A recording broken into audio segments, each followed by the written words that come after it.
Okay, there we go.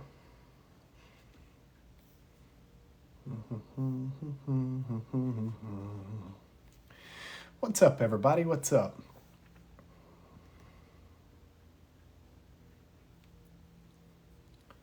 Got Frinsky in the house. What's up, Jay? Jay Bird. Hanging out on the VR or what?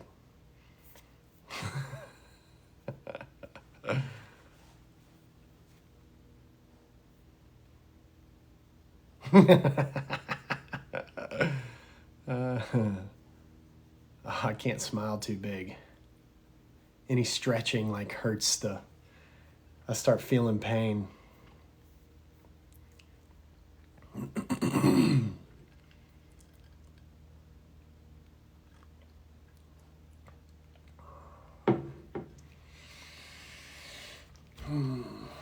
What's up, Bo? My friend, good to see you. It's God that doesn't need us. Well, something that doesn't exist can't need anything. So there is no God out there that needs anything because he doesn't exist. Good evening. Well, Bo, it's a lot better than it was yesterday.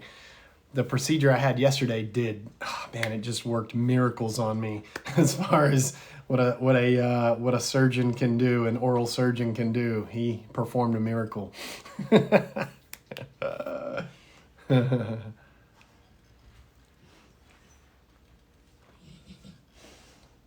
Trying to let this tea cool down before I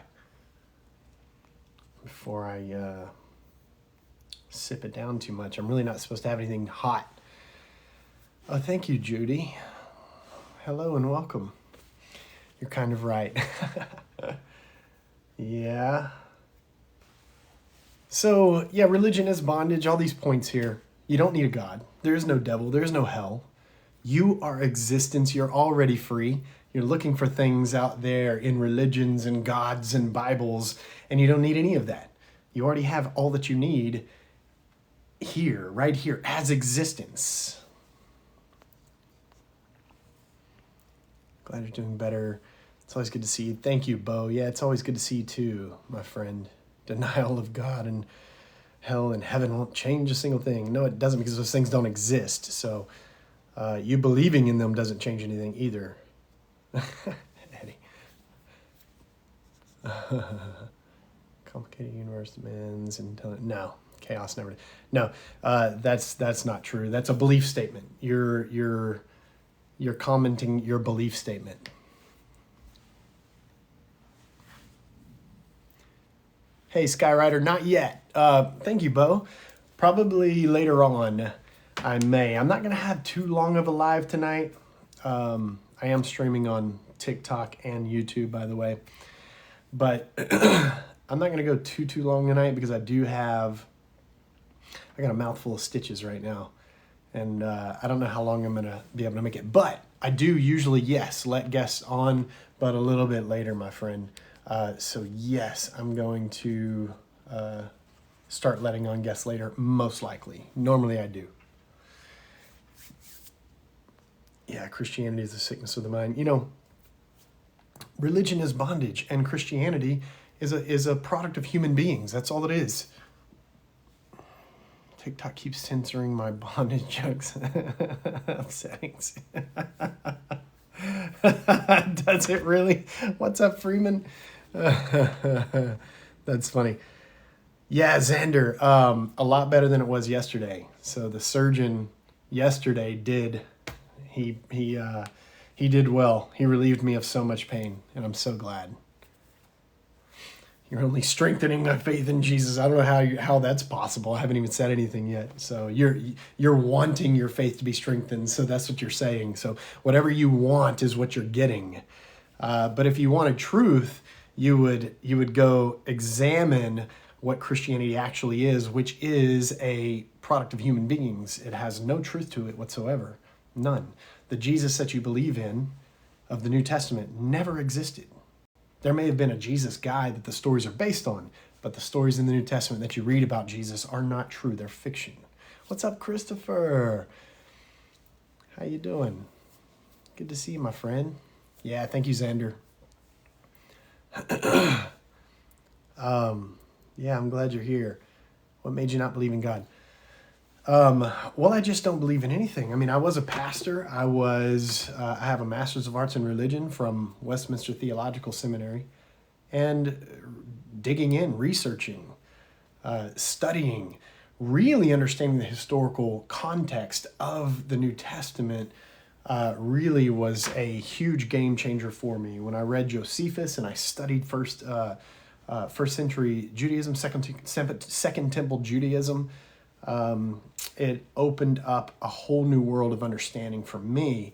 And I realized that all these things that we believed in and expect to happen, like Jesus coming back and all those kinds of things, is simply never going to happen. Those things were all written in their own historical context, not for us, but for those people in that time to try to understand the things that were going on in their lives. Rick is always, namely the destruction of Jerusalem in 70 AD by the Romans. That was the big focus. Thank you, Judy.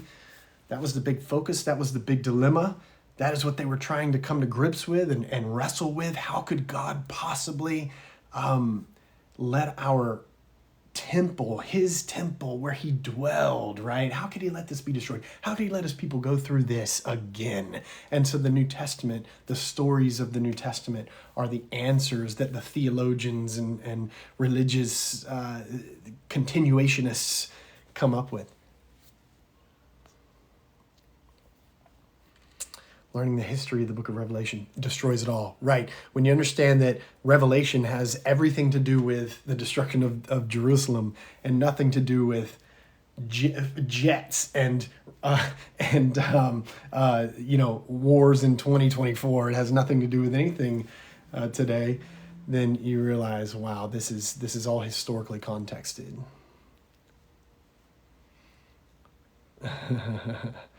What happens after death? Well, I don't know because I've never died before. So anybody that tells you what happens after death is purely imagination because no one knows. No one has ever truly experienced death to let us know what happens after death. So no one knows. And any book or person or religion that tells you what happens after death, it's purely imagination. It's purely belief and imagination. There are near-death experiences, but they're just those. They're near-death experiences. It's not real death experiences. It's not a complete absent blankness of the mind, a shutting down of the mind, a total death. That never happens. There's always a little function left. And all these things that they experience are functions in the brain, right? So they come back and say, oh, I went to hell, or I went to heaven, or I went to, I saw Allah or Muhammad or Jesus or a shaman. I mean, there's so many stories that people tell with these near-death experiences, but they're just that. They're near-death experiences. So no one knows. And the thing is, it's irrelevant, thank you, Bo, it's irrelevant to try to answer that question. It's an irrelevant question because you can't experience it until you experience it. There's no need in thinking about and trying to figure out what happens after death because it is absolutely irrelevant. You'll never know until you go through it yourself. Thank you guys so much for the roses and the gifts. I appreciate that, my friends. I love you guys. Thank you. Near death is caused by a psychoactive hormone. Right. Thank you, Wade, my friend. The new title gifter. Thank you. Wow, Bo. Thank you, man. Right, exactly, Dr. Freeman. I was thinking the same thing. I was going to say it, and then I thought, I better not. What near-death experience is all about. What is the Holy Spirit to you? Well, I mean, it's a myth. It doesn't exist. The Holy Spirit doesn't exist. Hold up. Gen Z Bible stories. Man, I love that stuff. Hello. That's so awesome, man. I love your translation, man. It cracks me up. It cracks the hell out of me, dude. I love it. I was listening to some of it today.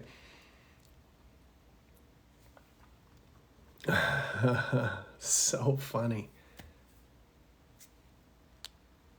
Gen Z, are you Gen Z Bible stories? Are you working on like a translation of the whole Bible, or do you just have some stories translated in the Gen Z language? It's so hilarious. Oh my God, it's so funny.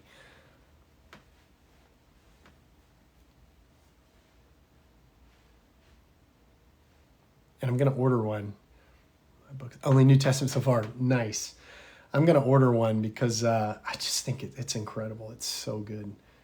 And I know that the funny thing, the next book will be more nice. The funny thing is, if you guys don't follow Gen Z Bible studies, you really should. It's amazing. The funny thing is, like, people all over the board are listening to those things and loving it because atheists, agnostics, Christians, everybody's, listening to you read these stories, and it's just it's so funny, man, because it's right on. I'm a high school teacher, and it's right on, man. The language is so on. It's incredible.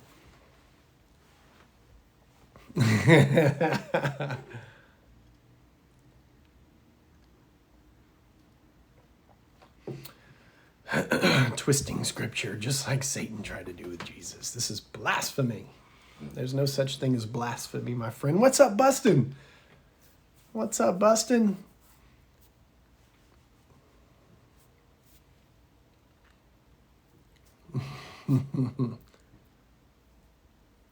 Oh, good grief. The Shroud of Turin. Come on. Come on.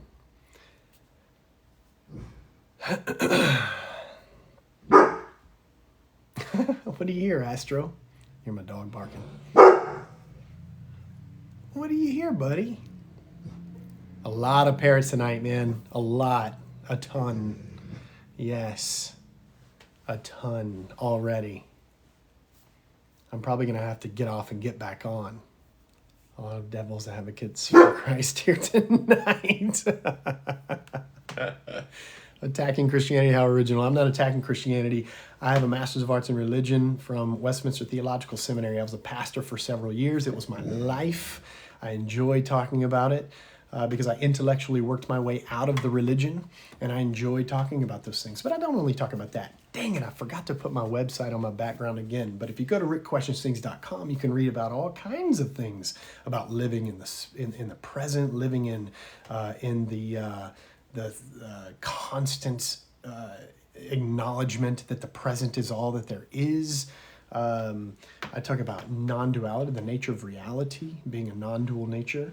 I talk about my departure from Christianity as well. I talk about the reasons why I departed from Christianity. I talk about why Jesus is never coming back. I talk about the historical context of the New Testament and how that played a huge, enormous part in my deconstruction, what is now called deconstruction. And then I didn't know what deconstruction was. I mean, I left Christianity and got out of ministry over a decade ago. So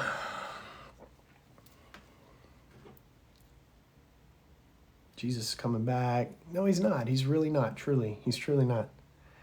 Rick is one of the happiest dudes I've seen on here since he rid himself of the chains of religion. Right, because religion is bondage, and they don't know that. They don't know that religion is bondage. I didn't either when I was in it.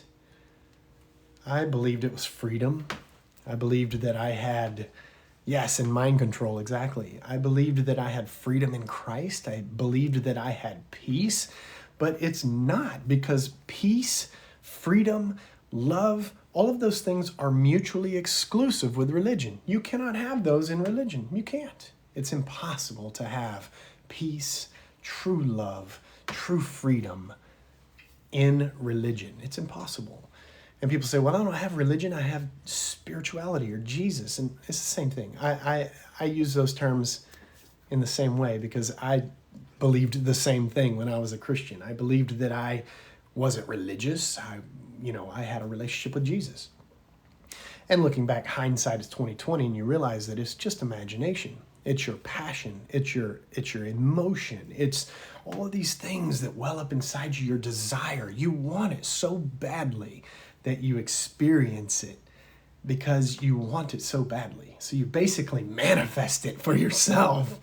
Not that it's real. It isn't real. It's imagination. It's your emotions and your passions and your desires that produce it for you. And then you think it's real, and it's not.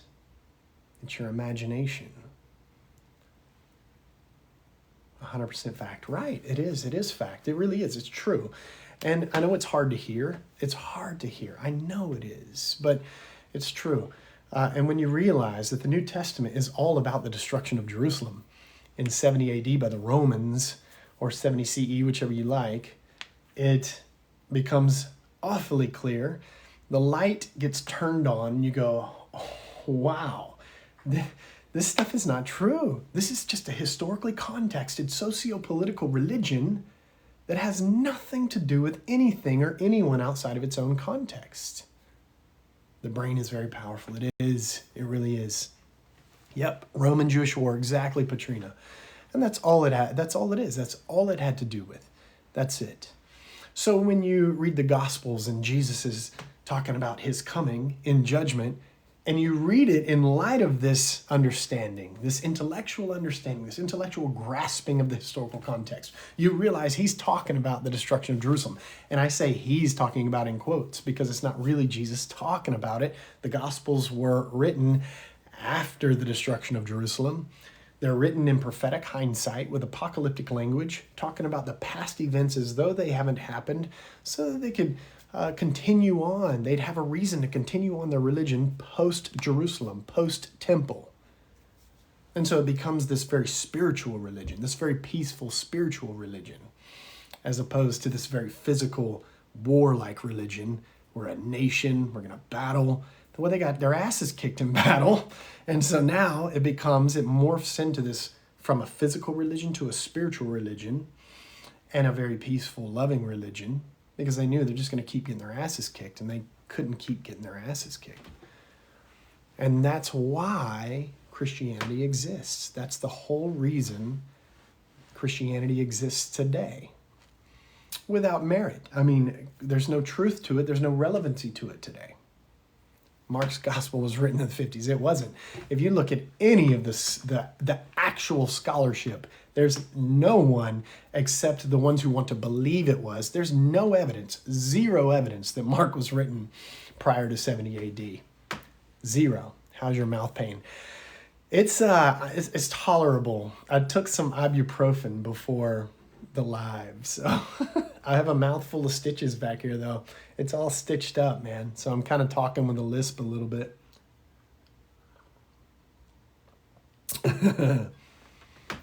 Religion is meant to control people, guilt and fear, not free them. It's judgmental self-right. Yeah, exactly.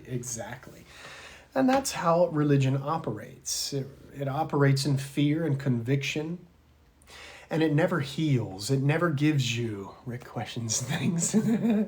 It never questions things. It never actually delivers. I just put a video out about this, that it never delivers. Religion is constantly dangling the carrot in front of you. Religion is riding on your back, which makes you the donkey, the jackass.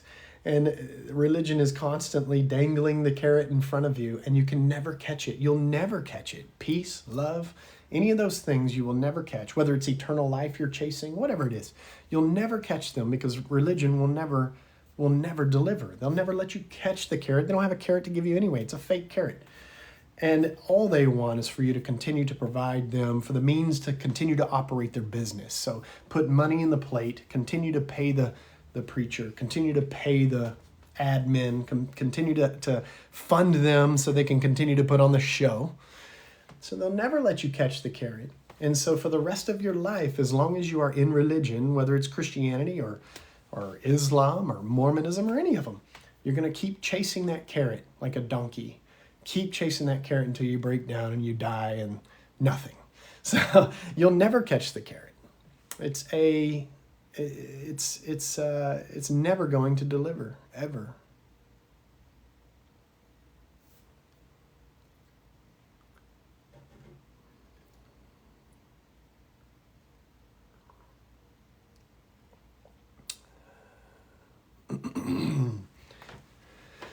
don't believe in spiritual encounters. I don't know what you mean by spiritual encounters. I'm not sure what you mean by that. Why are there so many denominations of Christianity? Good question, because, start taxing the churches, right? That's because the book is so full. I mean, it has nothing to do with us today. That's why. And so we're so far removed from the historical context. That's why there are so many different interpretations of the Bible and so many different denominations, because it has nothing to do with us today. It has only to do with its own historical context. It's a work of its own historical context, its socio-political context. The destruction of Jerusalem, for instance. It has everything to do with that. Christians today aren't living in first century Jerusalem. They have no idea what the Bible is about. They have no idea what the New Testament is about. But that's all that it's about, is the destruction of Jerusalem. And so you get all these different denominations and all these different, thousands of denominations and thousands of different interpretations, because they're trying to interpret things that are written to that historical context. They're trying to interpret them to today, and it's impossible. It has nothing to do with us today. Nothing, absolutely nothing. And that's why you have so much variation. And I turned on TikTok today and there were two Christians just going at it, man, debating. And I was like, it's so funny that these two Christians are debating fiercely about their supposed same God. But that God doesn't exist. And they're trying to take these very ancient, historically contexted documents and apply them today and try to interpret them today. And it's just pointless. It's absolutely pointless. It'll never happen. Culture, context is key. Exactly, Patrina. It is 100%.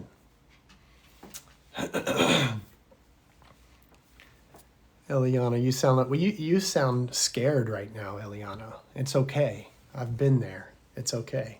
You feel attacked, and I know. I'm not attacking you. Want that awesome shirt Rick has on? Go to rickquestionsthings.com. Exactly. Yeah, you can find this shirt at rickquestionsthings.com. Thank you, Bo, for the plug. I forgot to put it on my background. If I hop off and hop back on in a little bit, I'm going to have to add that to my background. I usually put my website on the background. rickquestionsthings.com. You can go and read what I've written about these things, about deconstruction. You can read about non-duality. You can read about living in the present. You can read, I've been working through a Zen poem, kind of talking through that.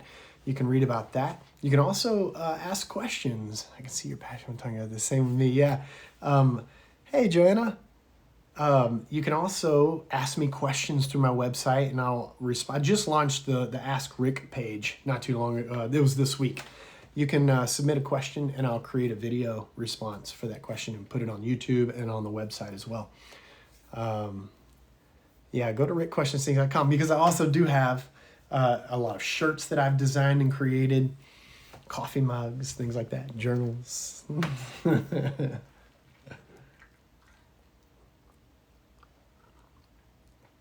What do you believe now that you're out? Well, I don't believe in anything. I have no beliefs, especially as far as it goes with any kind of religious beliefs or anything like that. I don't see any need to believe anything, right? So what I experience is life. I experience existence right here, right now. I experience an inseparable existence. So I find myself inseparable from my surroundings. I find myself inseparable from existence itself, which makes me existence and you existence. We are one. We're one existence. We are the cosmic energy of the universe. We are pure energy is what we are. And that energy takes forms in many ways. And that's what we are. We are the universe. The universe coming on as me and you and all these different people and things. But nonetheless, we are the universe. And so I experience, there's no need to believe anything, because you experience this existence right here, right now. This moment, this present moment. You don't experience the past right now. That's in the past. You only experience it as thoughts in the present moment. The present is all there is. This moment right here, right now is all that there is ever. Just the present. The future, you don't experience the future ever. You experience the imagination of the future right here, right now, in this moment. So there's no need to believe anything. So I don't believe anything at all. So religion is freedom. It's actually the exact opposite. And I think what you meant to say is religion is not freedom. Religion is bondage. I think that's what you meant. Surely that's what you meant.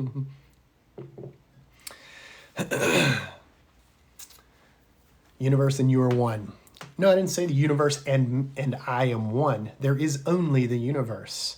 There is only existence. You're not separate from existence. You aren't separate from the universe. How can you be separate from the universe? You are the universe. You are one with the universe, meaning you are the universe. Everything is the universe. We think of like, oh, there's a mug and then there's the universe. That's absurd. That's absurd to separate the mug from the universe. And it's also absurd to separate yourself from the universe. I'm made up of atoms and the same atoms that the whole universe is made up of. I'm the same energy as the entire universe is made up of, because everything is energy. Matter is energy. Everything is energy. And energy is neither created nor destroyed. So it's all the flow of energy. You are the flow of energy. I am the flow of energy. It's all the flow of energy. And that's what we are. The we, the you, the me, ego is an illusion. It's just an illusion. It's a form that has come about in the flow of this energy. But what you really are deep down is that energy. What you really are deep down is existence itself. You're the ocean of being. And the ocean waves. And so I'm a wave and you're a wave, but the waves aren't separate from the ocean. The waves are the ocean. And so you are the ocean as well. You think you're just this separate wave entity out there, but you're not. You being a wave makes you the ocean. You're scaring me. It should be YOU''RE. I should be enlightening you. The origin of the word religion comes from religare, which means to bind oneself to God. Ah, that's interesting. Religare.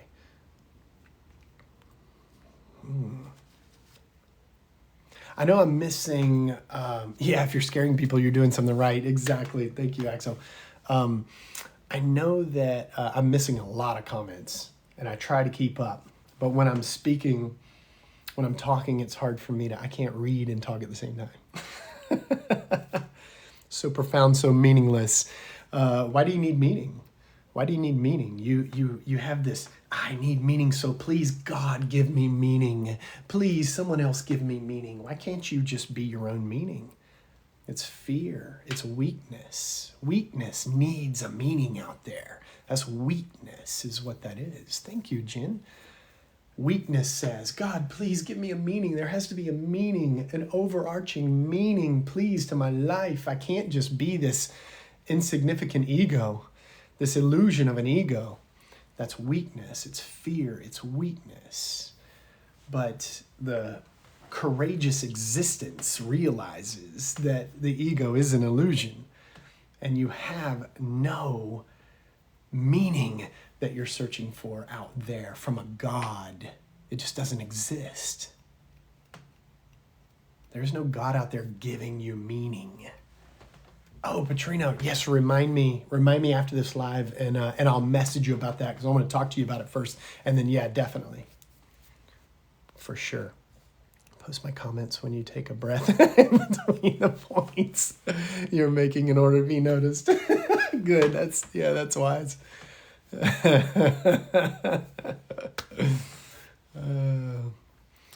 There's no gravity either, so we're all floating off into space. Okay. You don't accept voice. Yeah, later on I do. Yes, later on I do. You sound depressed and broken. Well, then you don't know me very well, Eliana.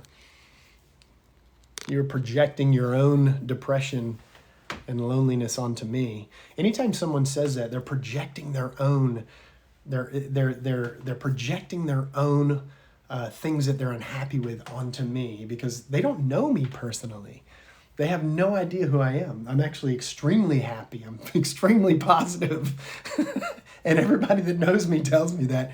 I have guests on here that know me personally. They live here. Like, this guy is the happiest guy I've ever known. And so when, especially Christians seem to do this a lot because they feel so scared when they hear the things that I talked about, and they get on here and they go, oh, he's so lonely. I can see it in his eyes. He's depressed and sad and blah, blah, blah. And I mean, it couldn't be further from the truth, but what they're doing is they're projecting, like Eliana is projecting their own depression and fear and loneliness and all that kind of stuff. They're projecting that onto me because that's all they know to do. They can't actually give valid responses or logical responses or intelligent responses. And so it's a parroting thing. They're parroting everything that everybody else says, right? A parrot doesn't understand the words that are coming out of its mouth. And Eliana doesn't understand the words that are coming out of her mouth or that are coming through her fingers because she's parroting the same things that I hear over and over and over from everybody else. It's the same stuff over and over. Thank you, by the way, for the gifts. I appreciate that very much. Thank you, Firebrand. I appreciate it. You're so angry. I can see it in your eyes. See, there's another one. That's the same parrot thing, projecting their own anger onto me, and I'm actually not. I'm not. I'm not angry at all. Why would I be angry? What do I have to be angry about? Now, when I first left Christianity, I was angry. I did have some anger. Excuse me. Thank you, Jen. I got out of Christianity and left ministry over a decade ago. And when I did, I did experience anger. I was mad, not at God because I didn't believe in God anymore. I'd intellectually worked my way out of Christianity. Rick is nothing but love and honesty and truth. Thank you, Xander. I appreciate that so much. Axel, you're so happy. I can see in your eyes. Thank you. Thank you. When I got out of Christianity, I was angry at first. And again, I wasn't angry at God because I knew that God didn't exist. I knew that Jesus wasn't alive, that if he was a real person, he had died just like everybody else. I can stop busting if you, maybe so. Yeah, I don't mind. It's up to you guys. But I was angry at first, but I was just angry that I had been duped for most of my life, that I had invested so much of my life and emotion and love and heart into, trying to be like Jesus and love God and be like Christ and know this God that didn't even exist. I had devoted everything to him, and I was just angry at the situation after I got out of Christianity and ministry. But I mean, that's been a long time ago. So this whole journey has led me to the place of absolute inner peace and bliss. I'm a human being, so I have all the range of emotions, but there's always this deep-seated knowledge of who I really am, which is existence. I am the universe is what I am, and so are you. And so there's always that deep-seated knowledge and peace that comes from that, because I can watch these emotions now. I can watch the ego and the emotions and the human happening.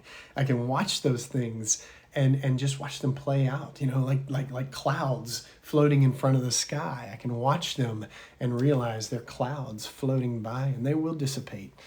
But what's always there is the sky. What's always there is the true nature of existence, which is what we are.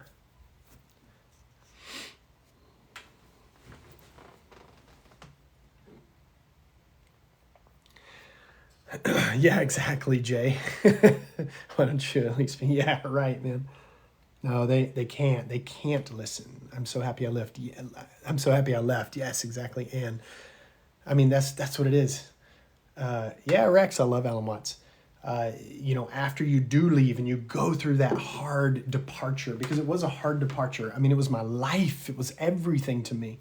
It was my livelihood even. I mean, it's how I lived. But because I have integrity, I could not continue to preach the things I knew weren't true and I no longer believed. But it was a hard journey. But once you do make it through that journey and you go through the process, it's absolutely worth it. And you do find the peace that religion promises and can never, ever deliver. Never. 3 years in. Nice, Patrina. You feel like You lost a part of you. Yeah, you do, don't you? You do, because it is a part of you. It is. I mean, it was so much I mean, it was my foundation. It was my identity, right? I mean, I even preached that our identity was in Christ, and that was my belief. I believed it wholeheartedly and sincerely. So you do. I mean, when you come out of it, you lose a part of yourself. You lose the foundation. I mean, you lose your footing. You have nothing to stand on. And so you have to rebuild. You have to go on this new journey of like a true self-realization, a true self-discovery of who am I apart from this cult? Who am I apart from this religion? Who am I apart from this programming? Who am I apart from this this system that I've been a part of since I was born, basically, that I've devoted my life to? Who am I apart from this thing? And you have to go on this path of self-discovery and self-realization. Yeah, self-reflection. Yeah, self-love. Exactly. You have to learn who you really are. And that's the question you begin to ask yourself. Who am I? Who am I really? My family still don't know I left. Oh, wow. Wow. Yeah. Away. I still worrying after 10 years away from dogma. Yeah. Do you believe that Jesus was a figure at the time? There was something else in that. Sir. Jesus might have been a real person, but the Jesus that you read about in the New Testament definitely is a fabrication. That's pure fiction. So there may have been a guy, Jesus, that those stories were based on. I don't debate that, or there's no I mean, it's just irrelevant, really, of a question. Was there a Jesus or not? That's totally irrelevant, because what we know is that the Jesus in the New Testament is pure fiction. That Jesus doesn't exist, never existed.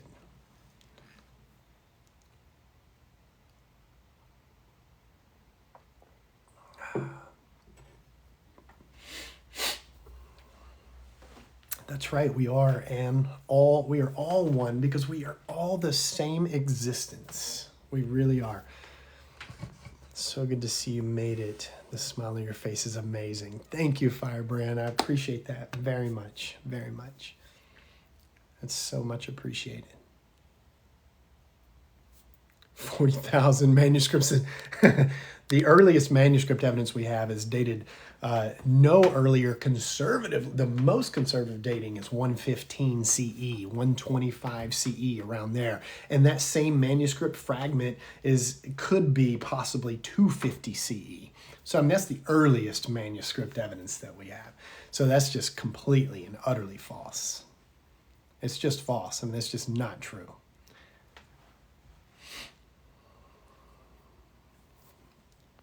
Yeah. Yeah, it takes fierce love to tell the truth, risking hurting people's egos. Right, I know. And it's not for everybody. There are so many of these people that comment on here that should just scroll on. There are 10,000 Christian TikTokers out there that are alive right now that you could be listening to and just echo chambering. You don't have to listen to me. You're living in sin. There is no such thing as sin. What did I see? I saw a comment and now I lost it. I tried. Beliefs are truly a fool's game. Believing God or atheism, different sides of the same coin, right? Right. Yeah, don't believe anything. There's no need to believe anything. No need to believe anything. Wake Up says, you're living in sin, brother. For a name like that, Wake Up, You're Dreaming. Such a cool name. Such a not cool comment, because sin doesn't exist. I like your name. Your comment is just not true. There's no such thing as sin, because there's no God to sin against. Right, David. Right. Falling away in faith before the end time. The end time was the first century, my friend. The end times that the New Testament talks about are the destruction of Jerusalem. They're just describing what had happened to Jerusalem, describing that as the end times. That's it. There are zero end times coming that are biblical. There's no prophecy to be fulfilled. It's brave to come out of religion and discuss it. It is, because we are a minority. We are, and we get attacked. I mean, look, 90% of the comments are just attacks. And it doesn't bother me. It really doesn't. It doesn't faze me at all because I know where they're coming from. I've been there. I've been there. I've been a radical Christian, sincere, genuine, radical Christian. So I know where they are coming from. Do you have an education? Yes, I have a bachelor's degree in computer information systems and a master's degree in religion, and that one's from Westminster Theological Seminary. So I learned Hebrew, I learned Greek, I was a pastor for several years, and I intellectually worked my way out. That's what I've been talking about. What's up, Dave? You missed the show. You've missed so much. It's been good. Have I just now found your account? I don't know, Axo, but I'm glad you did. I'm glad you did. What a story you have. Yeah, it is quite a story, Anna. I feel sad for your family. Well, that's very rude. You have no need to feel sad for my family. You don't know my family. That's very rude. How unchristian of you. Do you do lives with Justin? I don't know. I'm not on TikTok a lot, except for when I do these lives.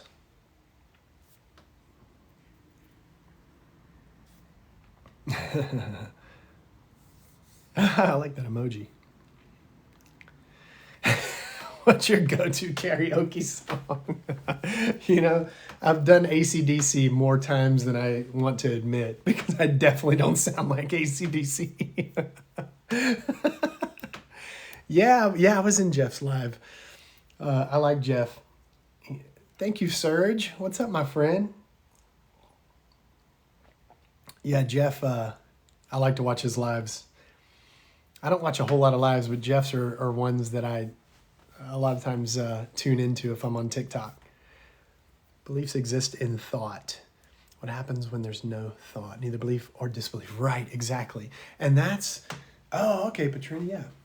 And I recognized you from there as well. Yeah, he is. He's full of info. It's really good stuff. I knew Jeff on here when he was still a Christian, when he was still a believer. He was a full preterist believer. And I wrote him one time, I think in his Discord, and I said, Jeff, you're almost there. I know that you're on your way out. It won't be long, and you're not going to believe anymore. Mark my words. And I messaged him the other day, and I said, do you remember me telling you this? And now, sure enough, he did. He intellectually worked his way out of the religion.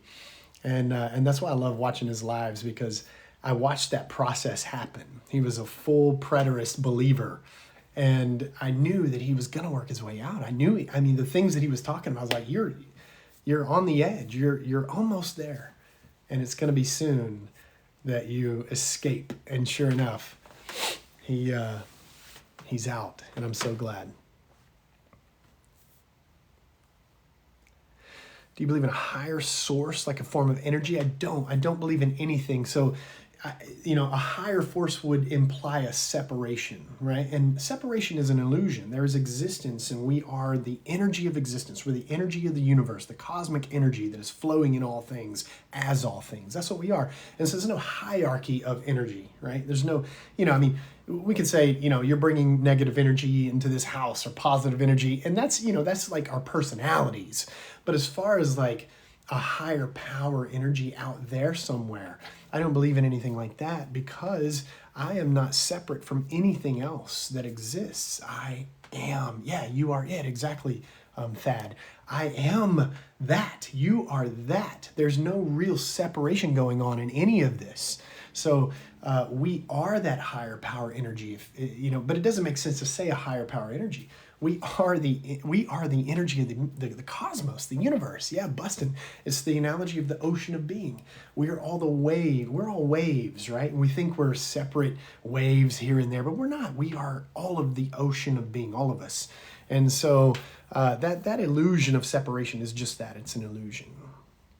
If God was real, he would make himself known, not confuse us with all the religions, right?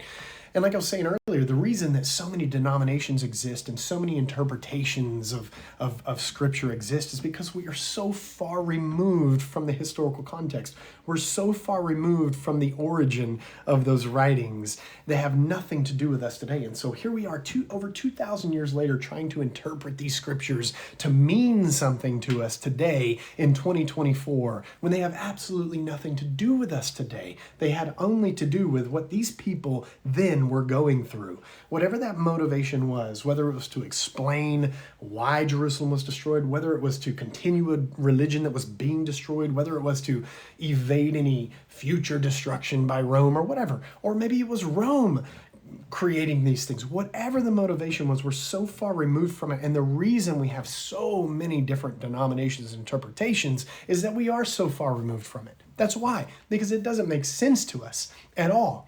It has nothing to do with us. We do not live in Second Temple Judaism. We do not live in first century Roman Empire. It has nothing to do with us at all. To us, it's fiction. That's what it is. And the stories of Jesus are fiction. They're 100% fabrication. And that's why there are so many variations and so much debate. Like I said, I got on TikTok today and I saw two Christians just going at it, debating. And I was like, this is hilarious. It's ridiculous, really, that two Christians are debating over something that is absolutely irrelevant. This God doesn't exist and you're fighting tooth and nail over it. You're fighting tooth and nail about who's right about this interpretation and that interpretation. And no one's right about it because it has nothing to do with us. Do you believe that the world has no meaning? Well, there's no meaning out. There's no objective meaning. There's no one to give it meaning. And meaning only makes sense within the illusion of separation. As long as you think you are a separate ego that exists apart from everything else, that's when meaning makes sense. But once you realize and you transcend that egoic separatist mindset, meaning makes no sense anymore. It's irrelevant. What does meaning have to do with me when I am all that exists? What do I have to do with meaning when I am the universe? What does the universe have to do with meaning? What does existence have to do with meaning? What does the ocean of being have to do with meaning? When a wave thinks it's separate from the ocean, it says, what's my meaning? What's my purpose? And then when it realizes it doesn't even exist, it's just the ocean. And the ocean goes, oh, I am all these waves. What is meaning? It's irrelevant. It all goes together. So if you need some kind of meaning, you could think of it like that. It all goes together, right? It's inseparable. Everything is inseparable. It's all the flow of the cosmic energy, and everything flows together and goes together, and nothing can be separated and pulled apart. And so, you could look at that as meaning. Like if you need okay, why did this happen? Well, it happened because it's existence happening. It's just a happening of existence, but it all goes together and can't be separated. So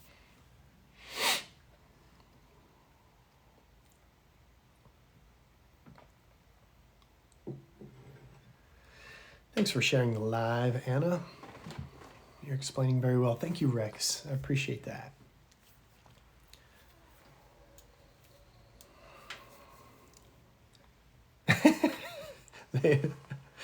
They don't think it be like it is, but it do. I haven't seen this many parrots in a while. I know.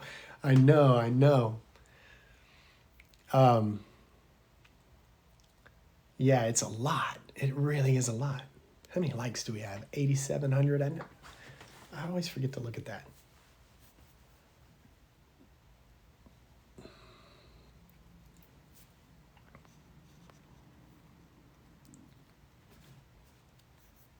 Let me see. Let me check on something here real quick.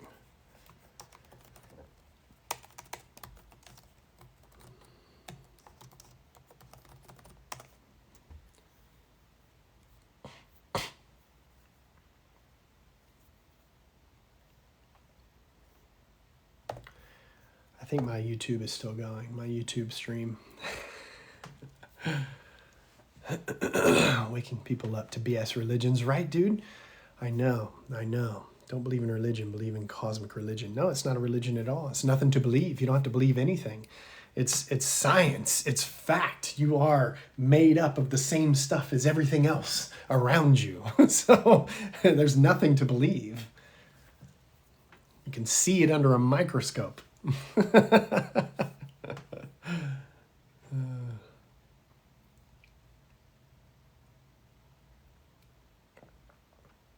Yeah, exactly. It's knowledge of the true self. It's not believing, it's knowing. That's right. Keep it up. People should know. Right, Isaac. Where did that stuff come from to begin with? It just is. It exists. Existence exists. Where does existence come from? It doesn't come from anywhere. Where is there for existence to come from? Where would there be for existence to come from? That's absurd. It makes no sense. Where else is there other than existence? Existence is all that exists. What else could there be? It can't come from anywhere. There's nowhere else it could come from. How does that even make sense? That doesn't compute. It's not logical. It's not sound. It's not reasonable. Do I think, do you talking about me? Do you think humans have intrinsic worth? Well, I already talked about that.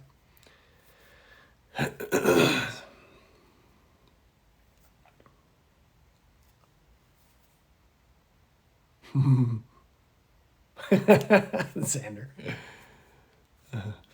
Lonnie says, you are wrong. I'm not. But you can believe whatever you want.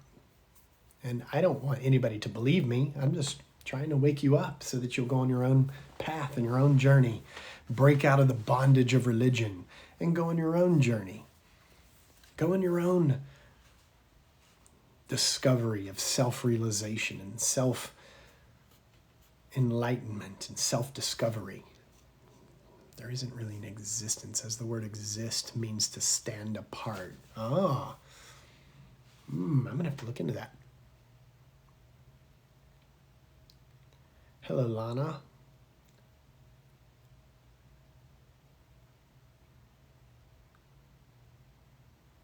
I'm trying to read some of the comments.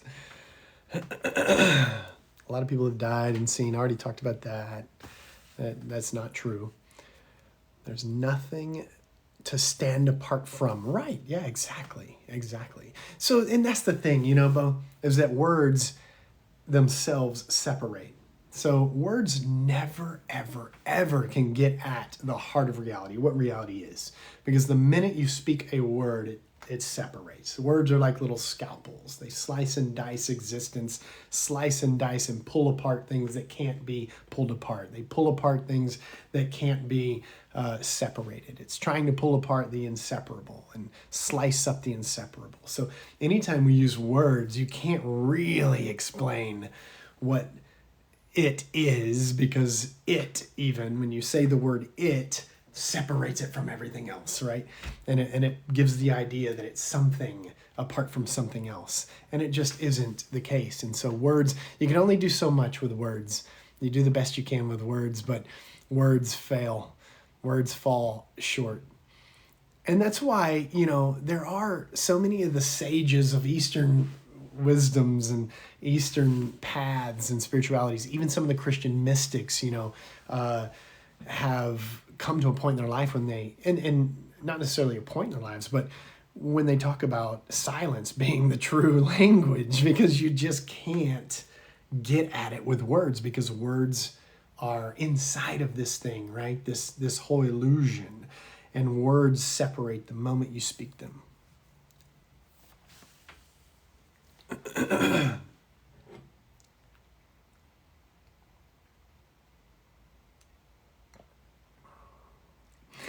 Just ...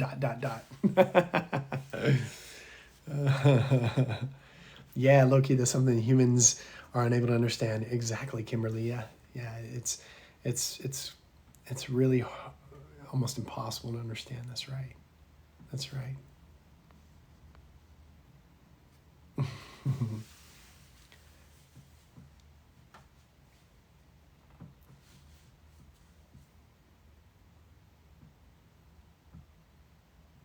You don't believe in God, he's saying you don't need him. No, I don't believe in God. I don't believe in anything. And there's no separate God out there to believe in. It's all the product of human imagination. God is made in man's image. It's not that man was made in God's image. It was that God is made in man's image. God is made in man's image and mind only. It's imagination. It's just belief. I can call down any god on this live and they will never show up because they're powerless, meaning they don't exist. I mean, I'm not belittling you or being facetious or anything like that. I'm really not, and I'm not being disrespectful because I respect all of you, and I, I'm grateful that all of you are here. But I can put any god to the test in any way whatsoever, and they will never, ever come through. They will never, ever show up because they don't exist. And people say, oh, well, they don't work like that. You have to wait until the next life. Well, that's very convenient for that God to not show up and wait until the next life. I mean, in the Bible, in the Quran, in the Book of Mormon, all these books, they show up, right? The gods show up. So why not now? It's because they don't exist. Do we exist? Not as any kind of separate entity. Existence is. And then we just talked about the word existence. Bo brought it up. Words can't get at what is. Words separate. But no, we don't exist, not as anything separate. We are the whole thing that exists. We are the universe. We are existence itself. We can't exist without someone giving us life. Well, then your God can't exist if that's the truth.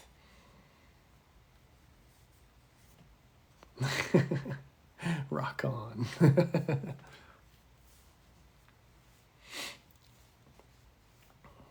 So then we have eternal life. We are eternal life. Existence is all that there is. Death is meaningless to existence. Your reality, the nature of your reality is immune to death. There is no death. Death is an illusion. Yes, the ego will die. This energy will change forms, right? But the energy never ceases to exist. The universe never ceases to exist. Existence never ceases to exist.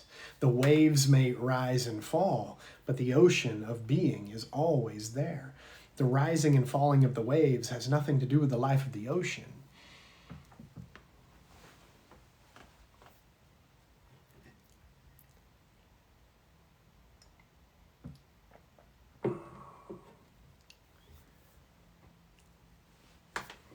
If the ego dies, will it be born again? Well, I mean, in a sense, every ego is existence. So we are every ego that has ever existed, that exists, and ever will exist. We are our true self, our true nature, our true reality is all the egos that there are, all the illusions of those egos. So, I mean, I don't know what death is like, and I've never experienced death, but what I can say about that is everything that exists, even including all of those supposed illusions of egos, are not separate. That's the illusion. The separate ego is the illusion. That there is a reality to the ego is an illusion. That it just doesn't exist, really, not as a separate entity. It is a part of the whole thing. It all goes together, it all flows together, and that includes this ego, but the ego is not a separate existence. We weren't placed into this creation, into this universe, and it seemed real. Right, yeah, exactly. Plant TikTok, yes, definitely. It all seems so real. The separation seems so real, doesn't it? This separate entity, this separate person seems so real.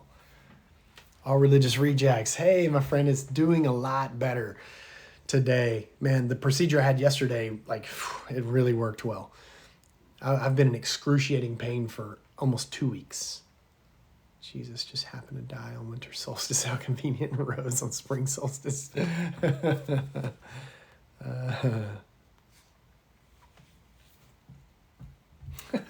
Don't be afraid for me. Be happy for me. I've escaped the bondage. Hopefully they gave you the good stuff to help with the pain. But the good stuff doesn't help. It doesn't work on me. It's crazy. It doesn't attack the pain at all. So I've been living on ibuprofen for almost 2 weeks now, which is not good. But today's the first day that I haven't had to just pound the ibuprofen. I took it at 1:45 in the morning, and then I took it before this live just to help in case all this talking makes it start hurting again. Yeah, right, Bustin. Thank you, my friend. Yeah, I have a good feeling about this one. I think this one was done well, and send the good stuff over here. I think this is going to be a good one. I'll live on ibuprofen. I cannot live on ibuprofen alone. That's a good one.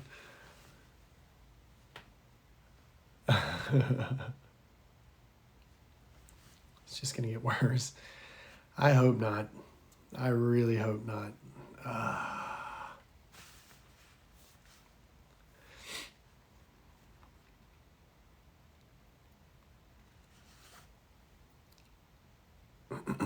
So, I didn't put it on my background. I probably should jump off and put it on there and come back. But go to rickquestionsthings.com. I usually have it right here on the bottom, and I forgot to put it on there. rickquestionsthings.com. Go to rickquestionsthings.com. You can read some of how the no drinking. It's actually going well. I'll tell you about it. You can read about my deconstruction. You can read about my reasons for departure, but you can also read about the nature of existence, living in the present. I'm going through it's the halo. In your halo is your, oh yeah, but you can barely see it. It says rickquestionsthings.com right there. And I'm usually covering it up, but good point. I talk about, I'm going through the Shin Shin Ming, which is an ancient Zen poem. I'm kind of writing through that at the moment, slowly. I just post when I want to, but also you can find these shirts. I've got a lot of shirts that I've designed and created on the website as well. You can ask me questions on the website, and I will post a video response to you if you submit a question. Give me a few, 1 to 3 days. There's book recommendations, friend recommendations. There are one-on-one sessions as well. But just go to rickquestionsthings.com. I put my announcements on there, the new, my news, when I'm going live, all those kinds of things. You can watch the previous live on rickquestionsthings.com as well if you missed the previous.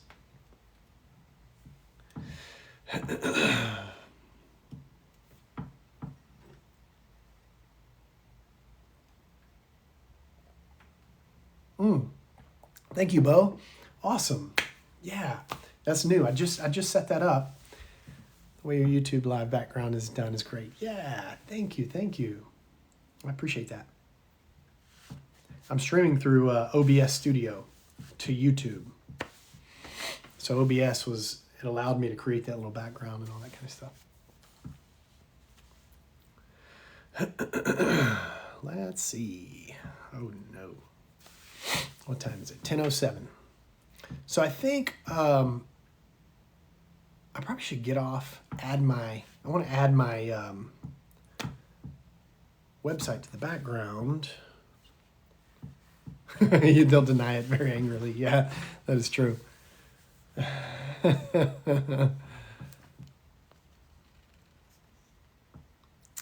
What is astral projection? I just don't know a lot about that. I really don't. Let me ask you one question. Go ahead, if I catch it, if I see it. People who haven't experienced God will tell you he's not real. Need faith. Of course, the belief. That's what all religions tell you. The Mormons will come around and knock on your door and say, you just need that burning in the bosom. You have to have the burning in the bosom. So you're not saying anything different than any other religion is going to say. It's all belief. Belief.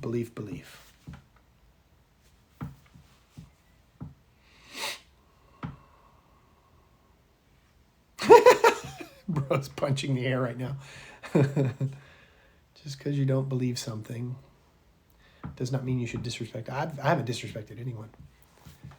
But just me speaking my truth about it You call that disrespect. That's wild. Your whole line is disrespect. It's not. I mean, that's your opinion. You're projecting your own feelings onto me. I've been nothing but respectful. So you are projecting your own feelings, your emotions. Might join Scientology just for the fun of it.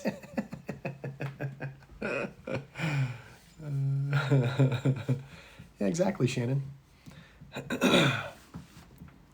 How about I sense like really red flags from that guy. We're just gonna get rid of him.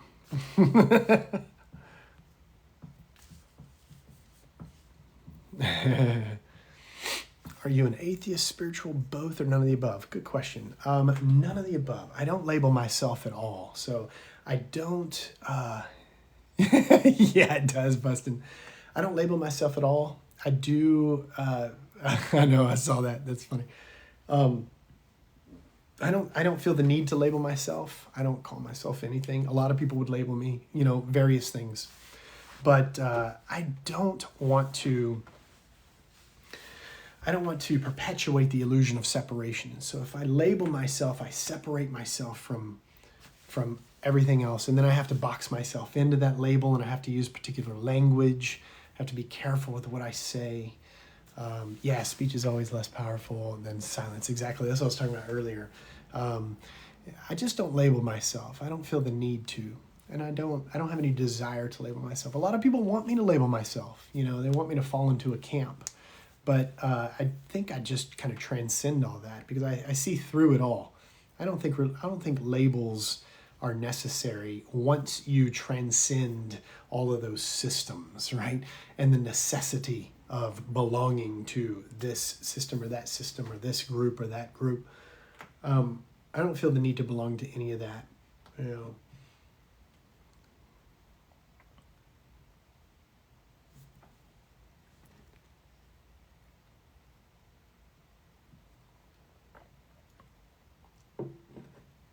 He's just going on and on. You don't have to listen. A lot of people are enjoying it and do all the time.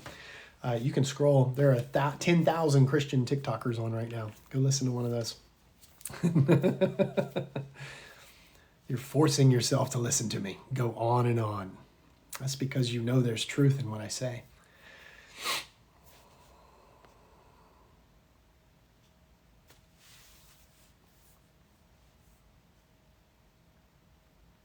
I have some allergies tonight. Maybe it's this tea that I'm drinking. It's a new tea that somebody gave me. It's like a dark chocolate tea. Please keep going on, and Rick, you're a manna from heaven. Thank you. Uh-oh. Why is my YouTube not responding? Once you go live. Error. Uh-oh. Wait. I think my YouTube just stopped streaming. I'm going to restart it.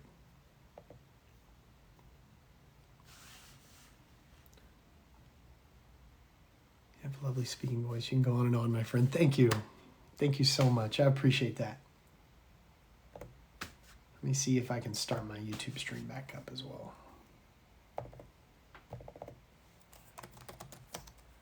Friday Night Live 2. Answering questions about deconstruction, non-duality, the nature of reality, the Bible, Christianity, what else?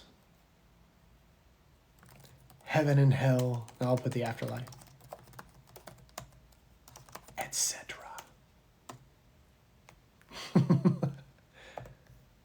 Not for children. Go live. There we go. Parrots. So many parrots, man. So many. Somebody say, you think hell is a joke. Hell doesn't exist. There is no hell. There's no Satan. There is no hell. I just bought the shirt you're wearing from your website. Yeah, thank you. Awesome. This is one of my favorites. I love it. I put it together. I designed it. So it's the INSO with the great wave, which is this right here behind me. And I just put a little sun in it. I have a hoodie too that I created with the same design on it on the back. But thank you. I appreciate that. I love it when somebody buys a shirt and I know that it's being worn out there somewhere, where else, right? Oh, thank you, Bustin. I have a bunch of my Alan Watts stickers in a bookstore up in Montana, I think. So I had a guy bulk order a bunch of my Alan Watts stickers for a bookstore. So they're selling in a bookstore up north. I thought that was pretty cool. I digress. May the Lord forgive you, for you know not what you say. I don't need forgiveness, my friend. I know exactly what I'm saying because it's exactly what I need to say. I trust my brain to speak what it needs to speak. I'm not thinking of anything to say. I'm not thinking of the words before I say them, which tells me it's exactly what needs to happen. Apostle Zika. Woo. Wow. Show us a miracle, Apostle Zika. If you're a true apostle, you should go ahead and just show us a miracle, my friend. Do it right here, right now. I tell you what, make a bottle of water appear in my hand because I really need some water, actually. I've been drinking on this tea and I need some water. So Mr. Apostle Zika, prove your apostleship and make a bottle of water appear in my hand right now. It'd be cool if there was a gift of a bottle of water that would appear. It's not going to happen, Apostle Zika, because you're a false prophet. You represent a God that does not exist. And there's no Lord to forgive me. So that's not in God's plan, right? Yeah. Right, Jay. Your shirts would sell so well in a Christian bookstore. Oh, that's funny. Give it enough time and you'll go get yourself a bottle of water. That'll be the Apostle Zika doing it. I'm going to hold out this whole live and not go get a bottle of water. That's funny, man.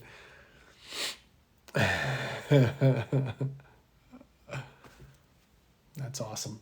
Ezekiel put God to the test, right? He said, come down and start a fire, right?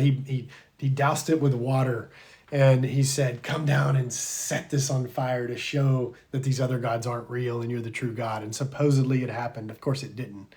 And so I can say, God, come down and put a bottle of water in my hand so that everyone knows that you're real. But it's never going to happen. It's just not going to happen because that God doesn't exist. You can put any God that you want to the test and they will never show up. They have zero power because they don't exist.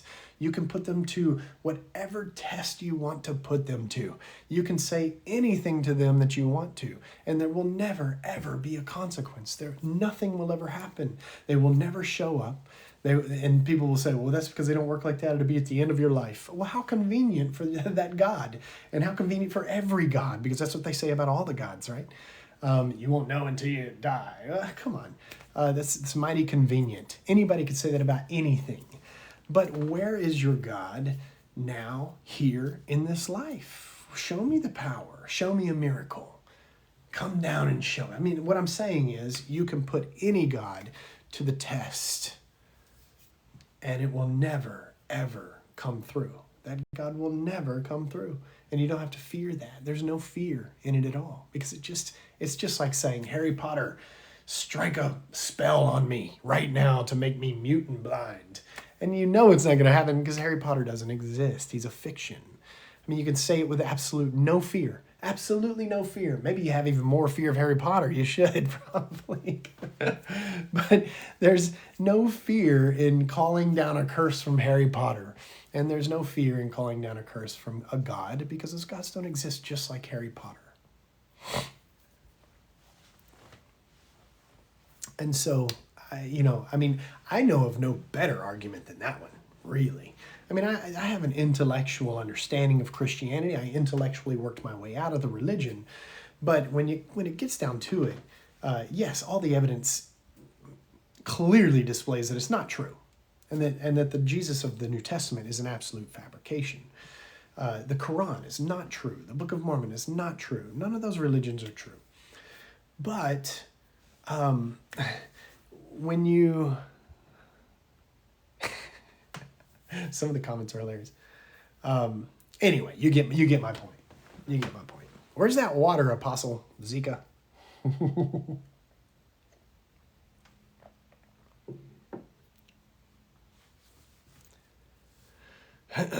You can't have a relationship with the true and living God because the true and living God is a figment of your imagination. It doesn't exist.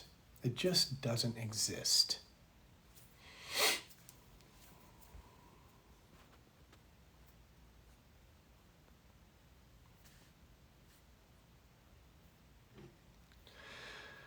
What do you mean you are existence? Well, you aren't separate from existence itself. You aren't separate from the universe, right? So everybody thinks they're these entities that have been put inside this universe, right? Planted inside this universe, or whatever it is.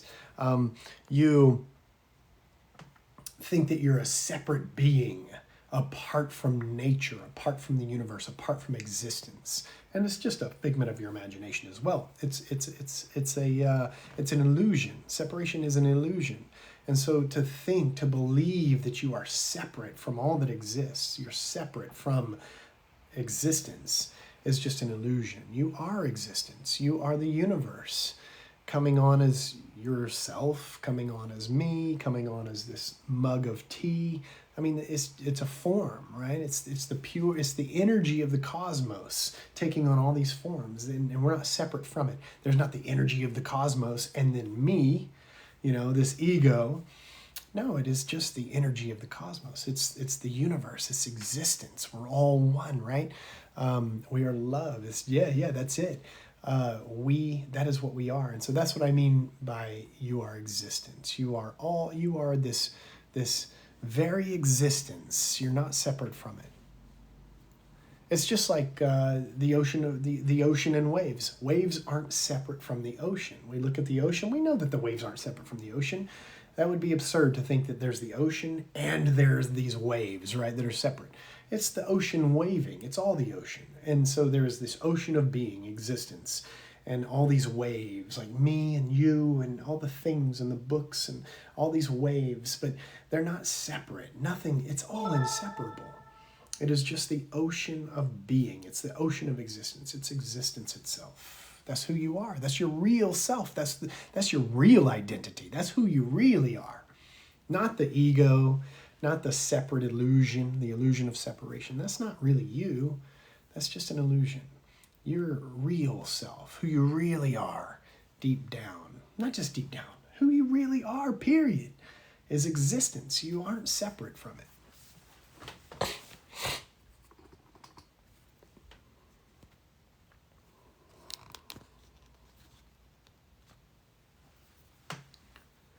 All right. So I guess I'm getting ready to take some guests here in a minute. And I'm just going to have some conversations and listen and let people kind of explain their views. Your YouTube live. I know it went down again for some reason. I might have to stream just directly through YouTube. Last time I used Restream. Restream worked really well. But I decided to use OBS, and for some reason OBS has lost connection twice to YouTube. I don't know why. So next time, I think I'm just going to leave YouTube off this time, and then next time use Restream again.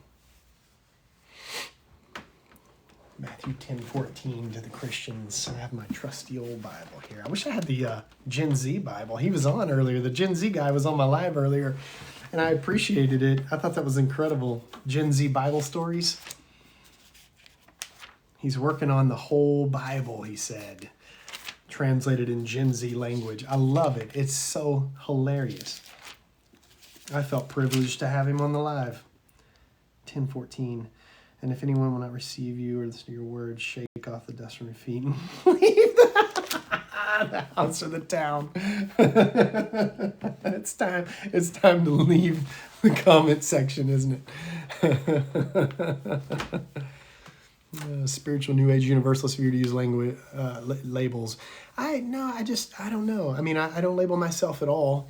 and I'm sure people would label me that. Some people would label me atheist. Some people would label me spiritual, New Age, Zen, Advaita Vedanta, Taoist. I mean, they're all, there's so many different labels that people could probably put on me, but those labels would smash open if they kept listening to me, because I use all kinds of different languages when I'm speaking. But yeah, that's funny, Jay. Hell is real. Hell is not real. Yes, please, everyone go to rickquestionsthings.com when you get a chance. Thank you, Bo. Tater and that's awesome. Go to rickquestionsthings.com. I usually have it right here on the background. I don't, so that's why I keep pointing at it and it's not there. Go to rickquestionsthings.com. It's actually right there, and you can hardly see it. But I write about all these things that I'm talking about. Not just deconstruction, but I write about all kinds of things. And also, I write about living in the present and the nature of reality, things like that, non-duality. Also, I have shirts and all kinds of stuff there. I also take questions through my website, and I'll create a video response to you within 1 to 3 days or so. So let's see.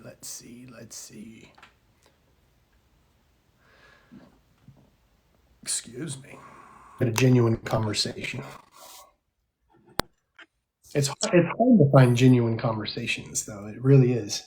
Hello. Hey, how's it going? Yeah, I mean, I'll be as genuine as I possibly can be. I mean, if we differ in opinions, I respect yours as long as you, Yeah. respect mine, and just have a good conversation. Yeah, that's what I try to do. I love having conversations. I don't enjoy when people have they're just single-minded, trying to pin someone down or trap them in a box, and they have their points, the apologetic points that most apologetics go through. I'll probably go there a little bit just because, I do and sometimes. you can you can call them points, but I just call them like if you're somebody that's a deep thinker, right? And you ponder, which you seem like it. In fact, some of the things you say sound pretty good, But if you're thinking about nature and existence and life, that's great. Like, yeah, we exist and we're all part of the same existence. I mean, I would agree with that. I'm a Christian personally, Mhm. so I would I agree was with that. at some point, of course. But there's also something, I don't know. I don't really know how to start it. So like, you look at all these different creatures, right? I was actually watching like Animal Planet or whatever, and there's this animal that has like a worm on its head. It's a fish, and it has a worm attached to his head, and it moves like a worm, right? And it attracts prey, and then once the prey gets to the worm, it eats it, obviously. And I was thinking to myself, I was like, what is there anything outside of thought that our own thought that creates, right? Because if that animal didn't create that, you know what I'm saying? Like, you Mhm. can say, oh, evolution and in millions of years. No, like, there's no way. You know what I mean? So it's like, I don't know if you believe in a God, so you might believe in a higher power, perhaps. I'm not too sure. Right. No, I don't. Yeah, I don't. I guess you weren't on. Yeah, I actually Oh, answered okay. that question earlier. So, no, I don't believe in a higher power, because that would imply a separation and some sort of hierarchy. For me, there's just existence. That's what we all are.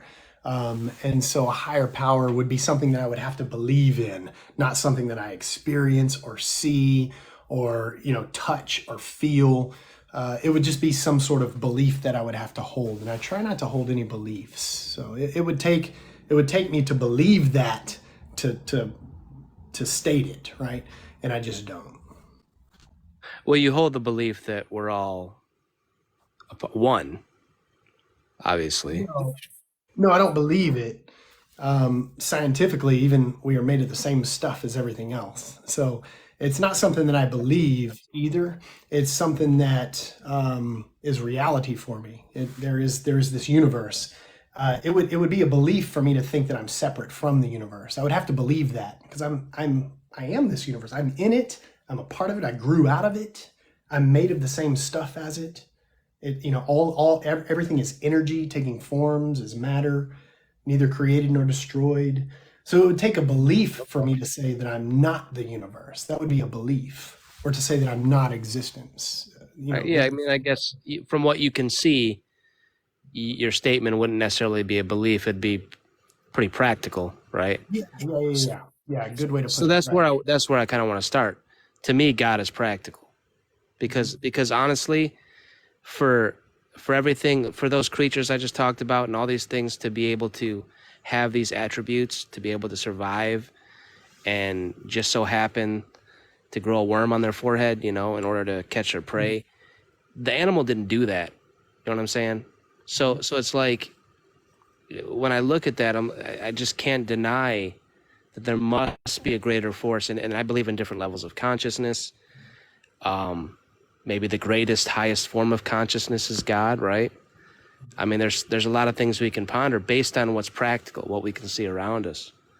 I mean, wouldn't you agree to that extent, or are you trying to like deconstruct from that type of No, I just don't think we can really answer the question without asserting some kind of belief. And so, there are all kinds of theories. I mean, there's a God theory, there's the adaptation and evolution theory, there's, all kinds of theories, and there may be something that comes out tomorrow that explains those things better than any of those theories. And so I withhold judgment. I suspend judgment, and I don't make any kind of leap, and I don't accept any kind of belief on that kind of stuff. I mean, I could look at my dog and say he's got more hair in the winter than he does in the summer, and that makes sense to me. He would start losing his hair, but why?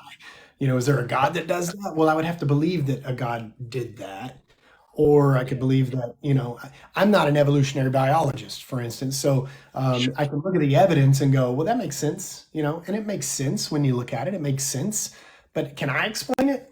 No, but it's irrelevant for me practically to explain it. So any of those kinds of questions that beg of me belief, I have to go ahead and latch onto a belief, for me is irrelevant, and I don't feel the need to do that. You know what I mean? Yeah, Does yeah. yeah, does it make a practical difference in my life right now? Does it matter in this present moment, right here, right now? Can I answer the question matter of factly, with 100% certainty? And I can't. So it would take a belief for me to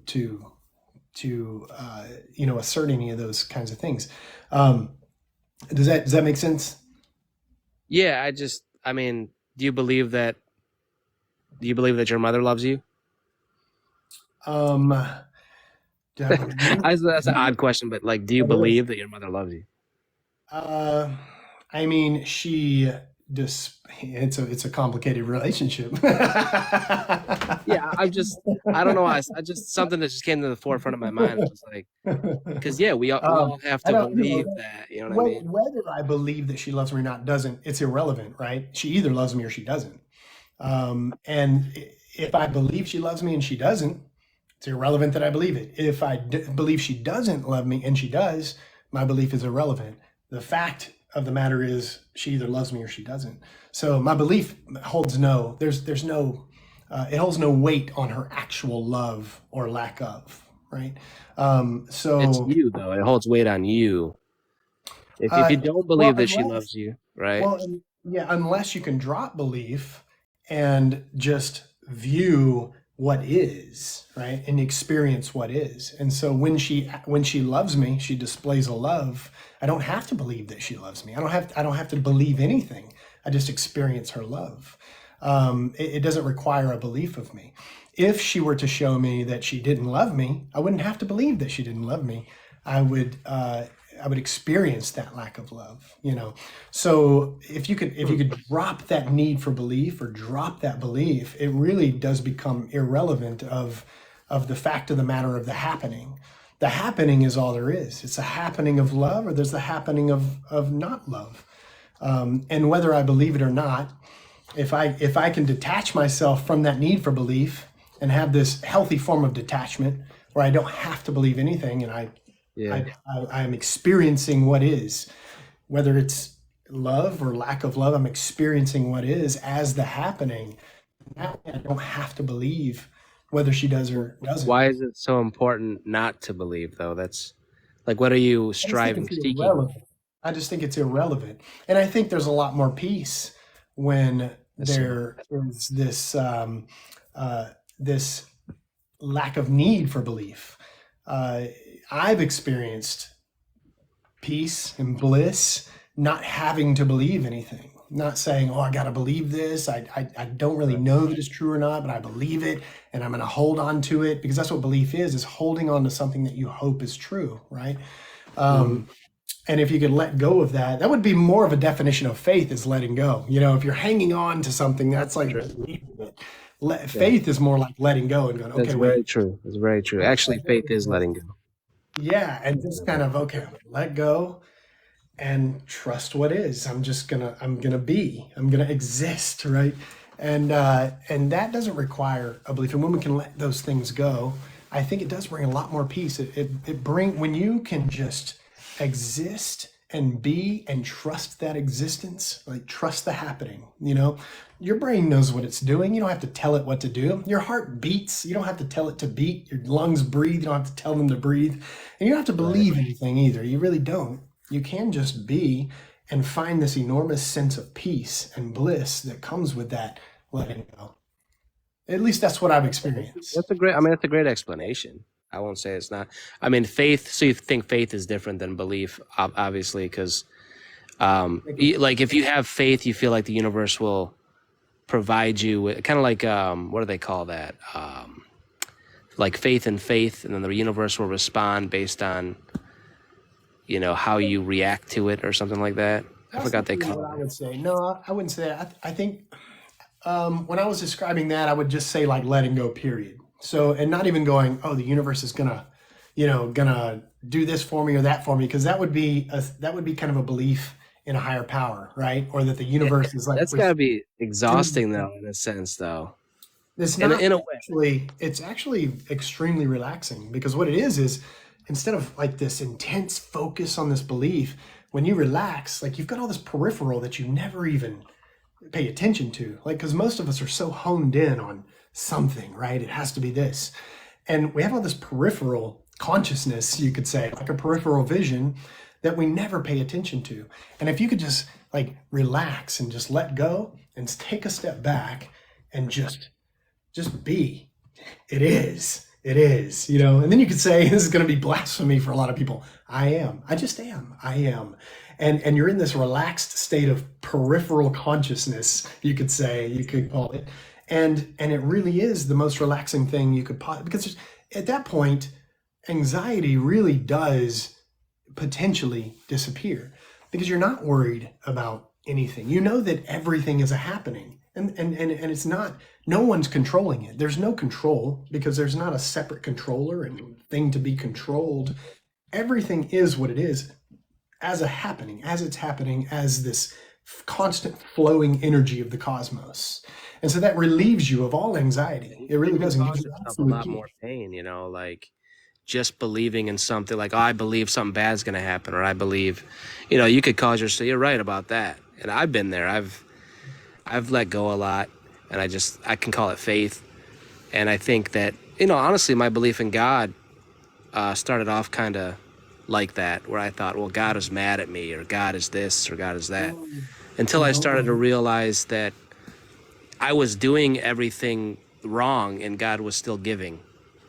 And then I got to a point where and this is just my belief, right?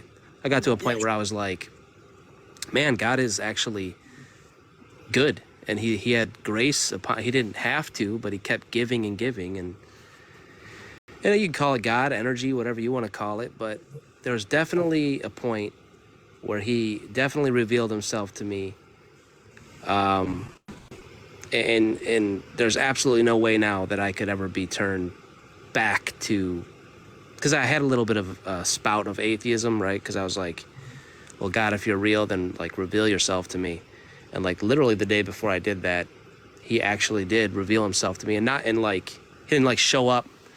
I didn't wake up and they're standing over my bed or anything like that, because that'd freak me out. Too But it was like, bad. yeah, I'll be like, I didn't freak anybody out. But it was like a situational thing where I was like I was in a car fire. Long story short, my Bible was on the seat next to me that my grandfather gave to me after having a talk with him the night before, and then my whole car burned, and my Bible was sitting on a metal seat with everything. I mean, it was so hot that the hood was like bent, like it was Yeah. so hot. And so, Mhm. yeah, and so I went to see what I could salvage, and my Bible was sitting on the metal seat. And I looked at it as a sign, but it didn't really, what didn't seem like a sign until I asked the officer what his name was, and he said Officer Gentile because he was there. He was the guy that was standing there with me. And I was like, "What?" And it was like Officer Gentile, and I was like, "That's got to be a sign, man." And I tried to reason it, you know, because I'm a Gentile, right? Like I'm not a Jew, I'm a Gentile. I don't know. There's something. It was like his business card. He's like, thank you for saving me from the fire. My word is preserved. And then it was like, man. Then I believed after that. That was it. That's That's wild. weird. Could have been a huge, enormous coincidence, right? But Yeah, yeah, sure, I sure. didn't look at it like that. So Well, I went through a big shift when I was a Christian and I was in ministry, where the first like doctrinal domino, the big doctrinal domino that was the first one to fall for me was hell. I no longer believed in hell. I came to a place where I, found that hell didn't exist. It was just this massive misinterpretation, and I went through that. Pushed me into a big shift before I finally worked my way completely out of Christianity and religion, where I became a Christian Universalist, and I had a similar kind of shift that you were talking about, where I realized at that point I believed that God was, actually was good, that everything and everyone and all of creation was going to be reconciled to him at the end, finally, that nothing's going to be left undone.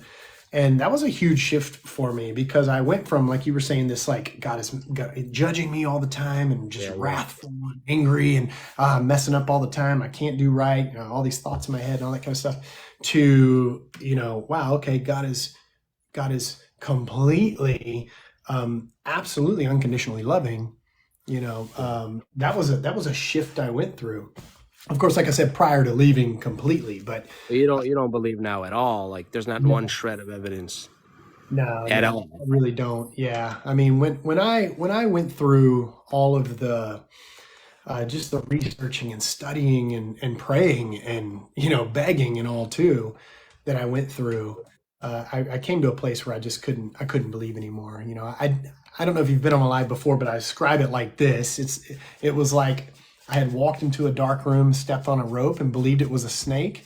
And through all of my studying and all those kinds of things, I ran over and turned the light on, and I looked down, and it never was a snake. It was a rope. And I could no longer ever believe that that rope was a snake again because I knew the Right. truth. That's how I felt with Christianity because, when I really, really started deeply studying and I realized, a big part of my deconstruction, which wasn't a word then, was understanding the historical context of Christianity, understanding the historical context of the New Testament, how big of a pivotal part the destruction of Jerusalem in 70 CE was, and how Right. the Gospels are just so centered on that event. There's no mention of that in the Gospels. That's the crazy part. It is. There's no mention in the epistles or in the Gospels. It's And the the funny thing Gospels. is yeah, the Yeah, temple was it's in destroyed at that Dave, it's in prophetic hindsight. So the Gospels were written. I mean, if you look at scholarship, the biblical scholars that are not just trying to believe it, but like let's get to the truth of this. Um, None of them will say that the Gospels were written prior to 70 CE. Right? There's just no evidence for it.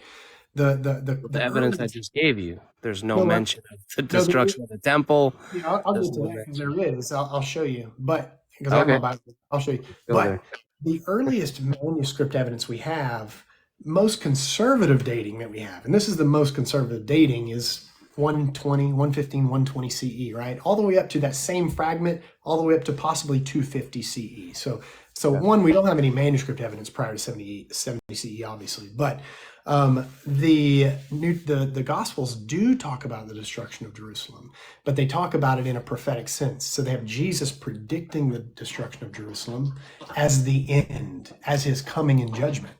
And Sure. so, like in Matthew, for instance, No, I'm sure. that's where I thought you were going to go actually, Yeah, because yeah. he So does mention. I mean, in future yeah, and tense, the right? whole all of the gospels are about this condemnation of the leaders of Israel because it's giving a reason why they were judged by their God. It's giving a reason why they were judged and destroyed and literally wiped out and or led into captivity. And it's because of all these things that Jesus is woeing them, right? He's condemning them throughout the gospels because it's all leading up to an explanation of why did God allow Jerusalem to be destroyed? Why did God allow his temple to be destroyed? Why did God allow this to happen to his people? Well, he always allowed it to happen in the Old Testament in the same way, right? God's judgment always came by the hands of the Babylonians or all these different nations that would judge Sure. Israel. That was God's judgment. Well, it's no different in the New Testament. That's how they understood and interpreted the destruction of Jerusalem, is that the Romans came in as the tools of God's, wrath and Yeah. judgment. Well, the So when message it's, was that it was all finished by, he said, destroy this temple. He's speaking of his body. And so he was like, and at the cross, he said, it's finished. So he basically there's no longer animal sacrifice and things like that. He finished. I mean, I'm just saying right, from a Christian yeah, perspective, right? right. Well, There's in no that, need for it. that's why that very physical religion was being turned into a spiritual religion. They had to get away from this physical presence. They had to get away from this physical religion and reinterpret that religion in a spiritual way. Why? Because the place was destroyed, the land was destroyed, the temple was destroyed. And so that all makes sense. I mean, why would throughout the Gospels, Jesus is transforming this physical religion into a spiritual religion. Yeah. Because, and I say Jesus, and for me, it's not really Jesus; it's the writers of the Gospels.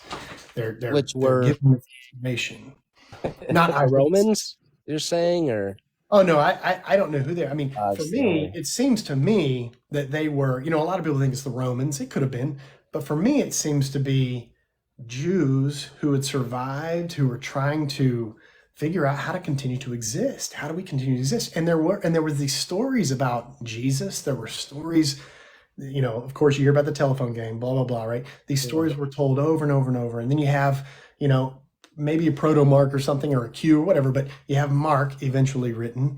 Mark is then Right. followed up with Matthew. Matthew obviously uses Mark. And Matthew probably wants his gospel to be read, not I Mark's. wouldn't say obviously as a Christian, but you can take that perspective. I'm just saying Well, that it's pretty there's plain not really a true lot of because counter they evidence, quote each other, like they both Mark or Matthew and Luke quote each other and say, "Let the reader understand" in the same spot. You know what I mean? So they're obviously aware of each other. They're improving upon the other. Jesus. But here's what I was talking about, like just some spots, some places. So a lot of people go to Matthew 23 and 24 to talk about the end. Jesus, he is crying, he's giving all the woes against the scribes and Pharisees and judging them and saying, truly I'll say to you, all these things will come upon this generation. And then he says, oh, Jerusalem, Jerusalem, the city that kills the prophets and stones those who are sent to it. And he keeps going with that, right? For I tell you, you'll not see me again until you say, blessed is he who comes in the name of the Lord. That's what's coming. And then it says right after that, the next verse, Jesus left the temple and was going away when his disciples came to point out to him the buildings of the temple.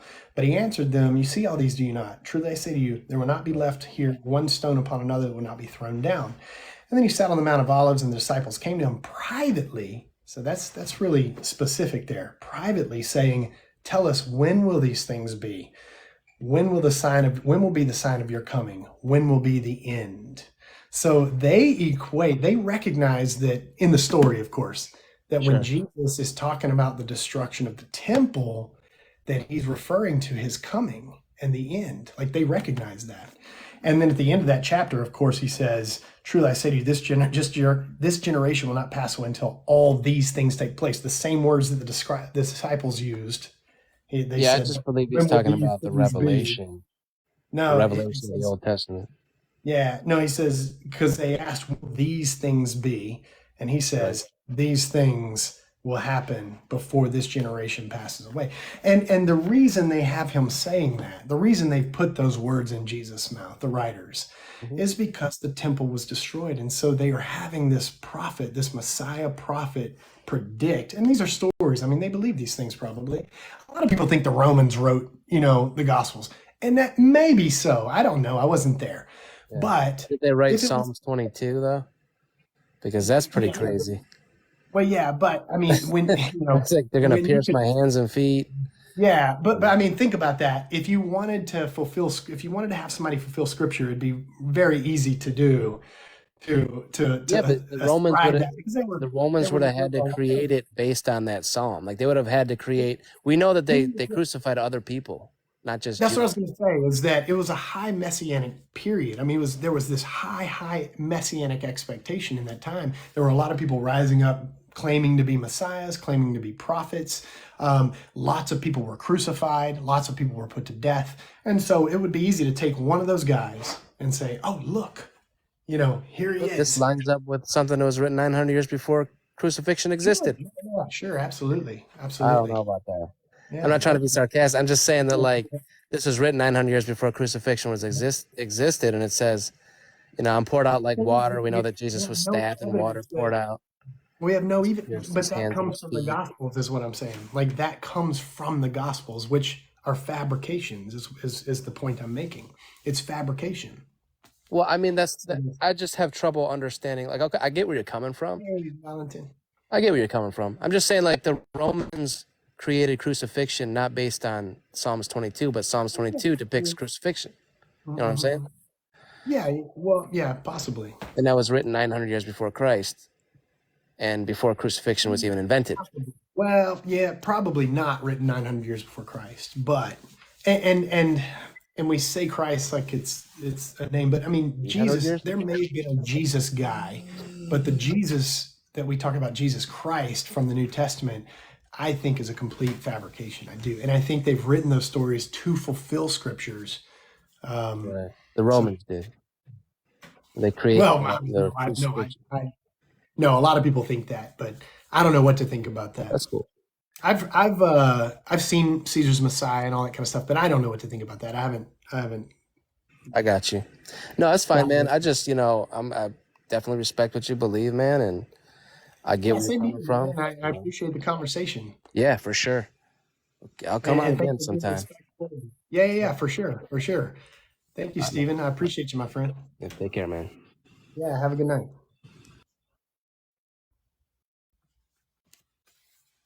All right, good conversation. Good conversation. Yeah, I think that was a genuine, sincere conversation. Yeah, exactly, Jay.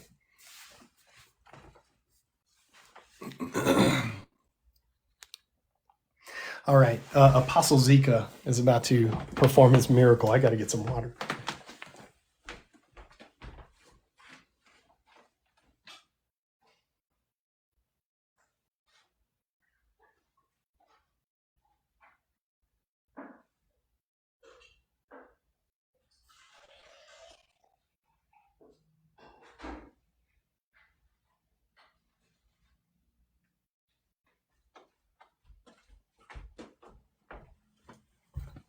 If you were on earlier, you know what I'm talking about. Apostle Zika. Uh-oh. Hang on, I'll be right back. I've got a text that I need to address.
Okay. Back for just a little while. I'm not going to stay on much longer. I probably should get off soon. It's 11 o'clock almost p.m. How's the, yeah, man. Doopster, thanks for asking. So I had another, is that a Houston? Yeah, it is. Oh, Dallas. Yeah. Critter, I'm in Galveston actually. So I had another procedure done yesterday, so I've got a bunch of, yeah, Astros. I've got a bunch of stitches in my mouth right now. So I'm still recovering, but it's so much better. I was in excruciating pain for almost 2 weeks, and then yesterday helped me out so well. All right, so I'll try to take on another guest or two, and then I have to take off, and I still don't know who's first, topper from the top or the bottom. Hey, what's up, brother? Hello, hey, JR. How you doing? Good, Thank man. you, Aaron. Good to see you, my friend. Can you hear me all right? Yeah, I can hear you. How are you? Doing good, bro. Yeah, interesting prompts. I wanted to just ask you, in what way is religion bondage? And then once you finish that, I have a follow-up to that question. How long have you been on the line? Maybe 15 minutes. So I haven't caught everything. But you don't have to go super in depth. Maybe just a quick rundown. Because I've talked so much about it. Because of course that's what all the questions come from this, of course. And I'm not going to be on much longer, but religion is bondage. I mean, essentially what it comes down to is that it perpetuates the illusion of separation. There's a separate God out there, and there's a separate me, or there's a separate God, there's a separate creation. There's separate me from everyone else. There's separate Christians from other religions, or whatever God we're talking about. There's separate Muslims from other people, and it just perpetuates the illusion of separation. And it is an illusion that we're separate, because we're not separate entities put into this universe. We are the universe. We are part of it. We are the energy of the universe. We are existence itself. Imagining that we're separate from it, but we're really not. And so the most essential part of that bondage is that it strengthens that illusion that I am separate from everything else around me, and it creates us against them. It creates fear. It creates this sense of there's a God out there judging me. I have to live a certain way, think a certain way, and if I don't, I'll be damned, or whatever it is. There's just all these different ideas that go along with it. That is bondage, and doesn't allow one to eventually reach the peace that they could outside of it.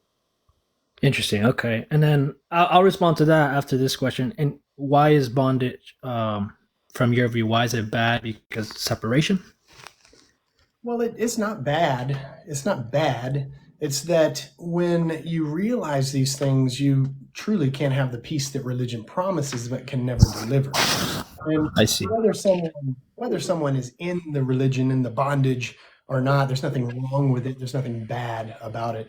But what I talk about are the things that I've discovered as a previous Christian, as an ex-pastor, someone with a master's of arts in religion, someone who has done the research and has understood that from when I came out of Christianity is not true, and then I've discovered that religion itself is bondage, that Islam isn't true, Mormonism isn't true, any of those religions, they're just not true. And what they all have in common is that they perpetuate this illusion of separation. They think that we are put into this from out there by this other being, and it's just a belief. And so it all comes down to these beliefs. I see. That's very interesting, because I feel like you and I had the opposite journey. I very much espoused the beliefs that you did, that we are, the energy of the universe, that life is consciousness, that, there's this one universal field that we all belong to and come back to, that our egos are just that. They're just merely illusions that keep us separate and thus perpetuate the suffering that we experience here in this life. But now I'm actually an Orthodox Christian, and I actually feel that I'm actually experiencing a freedom that I didn't experience in, for lack of a better term, what I would call, this the spiritual New Age community, or spiritual, New Age beliefs. I'm probably being a little misrepresented in what you're saying, because But you are kind of putting me in a new age system. And I don't mean that at all, because if you get down to it, we are the same stuff as everything around us, the same atoms and molecules and elements. I mean, we are made up of the same stuff. We're not separate, is what I'm trying to say. So it's not anything spiritual or new agey. That's not what I mean at all. I know that's I what mean, you mean, but we're literally the universe. so okay. This is a problem that I had with this view, is that if we are the universe, everything is the universe. The separations that we see are actually illusory, right? Mhm. So you don't actually exist as an individuated instance of human nature, right? Not ultimately. Not ultimately. Okay. So you don't exist ultimately. I don't have an individuated existence. I'm merely experiencing what, an illusion, a dream, Maya. Essentially. You could put it in those terms if you want, but what I would say is that it's a very realistic illusion. It is like a dream, isn't it? But it's a very realistic illusion. That ego that you believe you are is a happening of the universe. So it is real in that it exists as a happening of the universe. So it's not that it's like this stuff, right? That doesn't really, like a mirage. I mean, that's not what I mean by illusion. I think that's what people think of when they hear illusion. Thank you, Angel Fire. Right. That's to Are you you. sending those to me? You should say Thank you, Angel Andrew. Fire. Um, what what I would say is it's not that kind of illusion, like a mist. It's that there's nothing real. There's no substantive realness to it, no reality to it. That's how it is an illusion. Well, I mean, Are we are the universe happening. We're the happenings of the universe. I mean, this is all a happening. It's the universe happening the way it is. I mean, that's what this is. There's no need to believe that we are truly separate. How can we believe that we're separate if we're in this universe as this universe? We were right. put into it. That would take belief. Right. I mean, I have a How? couple of contentions against that, What because kind of peace? I'm what's curious. You said you found the peace that you were, looking for prior. What kind of peace do you have now? Like well, what you gives say you? religion is bondage, and in a way, I agree. But my question is, why is bondage necessarily bad? Because from my view, It's not you're either purpose. bound to God and His commandments, which are infinitely more righteous than our own inklings and proclivities, or you're bound to your own sin and your own passions and the pullings of your flesh and your body, right? So, All of that is I've religious been. language. What's And what that? I'm asking you, yeah, all of that is religious language. It's religious lingo. I But what understand. I'm asking you is, what kind of peace? Like, what is the peace you're talking about that you have? What has Yeah. religion So given you? I've been delivered from my addictions. Um, so I no longer depend on substances. Mhm. I am free of pornography. Mhm. I'm free. I'm now committed to my partner and uh, going to get married with her. I Sinless? What's that? Or would you say you're sinless? No, I'm definitely not sinless. Absolutely So not. you're not ultimately delivered. You haven't been delivered of sin yet. No, nobody's delivered of sin. There's nobody Well, why perfect. not? If you've been delivered of pornography and addictions, how come you're not delivered from all of it? Just some of it. Well, because it's a continuous process, right? Like, Will you will eventually be free of all sin? no. I don't believe that we'll ever Well, if eventually be it's- free. Hold on. Let me. well, I'm just I need curious why he would deliver you from some sins, but not all of your sins. Is it a power issue? Is it a what do you think God would deliver you from some sins, but not all of your sins that you commit? Why do you think the reason of that would be? No, because I don't believe that. I don't think that because we live in a fallen state, we live in a fallen nature. So the struggle is going to be what as we exist in this body, we'll always live in that constant strife and struggle against our flesh and our passions. So it's not real deliverance or peace. Absolutely, because now I'm free of those things in the sense that I have the Holy Spirit with me to guide me where I was weak. I now have newfound strength. So that you will eventually be free of all sin. No, brother. I mean, this is disingenuous. I think coming from a path. Hold on. I think you see my point that I'm making, because you're saying you've been free from these things, but from my perspective, what I would say is you are more powerful than you think you are, and you've delivered yourself. But the beliefs are powerful things. They really are. And there's no denying that, because there are people of all kinds of religions and denominations and, who believe that their God is empowering them to overcome things, and they do, Okay, So, but you don't. there's no doubt that beliefs can cause you to do things with your life. I mean, beliefs motivate people to do good things and bad things. But I think it's very telling that, when you say the things that you're delivered from, that it's only certain things. I would think that Hold on, bro. Is there an you were a pastor, right? You were a pastor, so you know scripture, right? Mm-hmm. Is there an expectation that we will become completely perfect and sinless if we walk with Christ? That's my point. Is okay. That that's the bondage of it. That's what I mean. And Xander mentioned from my view, that's the liberation. Though I'm answering your question. Xander mentioned the carrot dangling on the string that I was talking about earlier in front of the donkey, and that's it. Like, we're going to continue to be delivered and continue to be, but we're never going to reach it. We're never going to get this carrot, because you want to be good, you want to be holy, you want to be righteous, you want to be perfect, you want to be Christ-like, but you're never going to get it, because it's always that flesh and spirit battle, right? No, but there's always that carrot that you're chasing. I mean, I'm just telling you from my perspective, so you don't have to like argue and cut me off. I'm telling you from my perspective. This is how I see it. You're chasing that carrot, trying to keep it in your teeth, and it's just never going to be caught.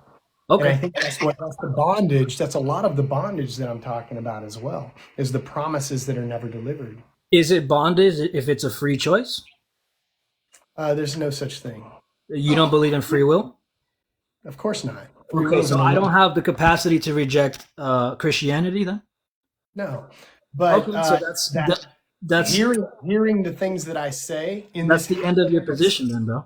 Hearing the things that I say in this happening of language and speech, you very well may, but it's not going to be because of your free will. Your brain makes decisions up to 8 seconds before you're consciously aware of those decisions, right? So firings are happening in your brain, and they may respond to the things that I'm saying, and it may be 10 years down the road, you go, man, I was talking to this guy way back when. I remember him talking about this stuff, and now I'm there. It's all happening that flows together. So you may or may not, and it really doesn't matter. You continue. You don't believe in free will, right? So how does that leave any room for moral accountability from your worldview? Here's why I don't believe in free will, because. But you're about to give me an argument which assumes that I can evaluate the information that you're giving me. It's something you've probably never heard before, because I don't believe in free will. I don't believe in determinism, because both of those things presuppose a separation. So if there is no separation, and separation is an illusion, then, and it all is inseparable, it all goes together, who is there to be free and who is there to be determined? What is there to be free and what is there to be determined? None of it makes sense when you understand the nature of existence as one non-dual nature of existence. It doesn't make sense, because it's all a flowing of energy that goes together inseparably. So the guy abusing the lady in the alley is just a flowing of energy, right?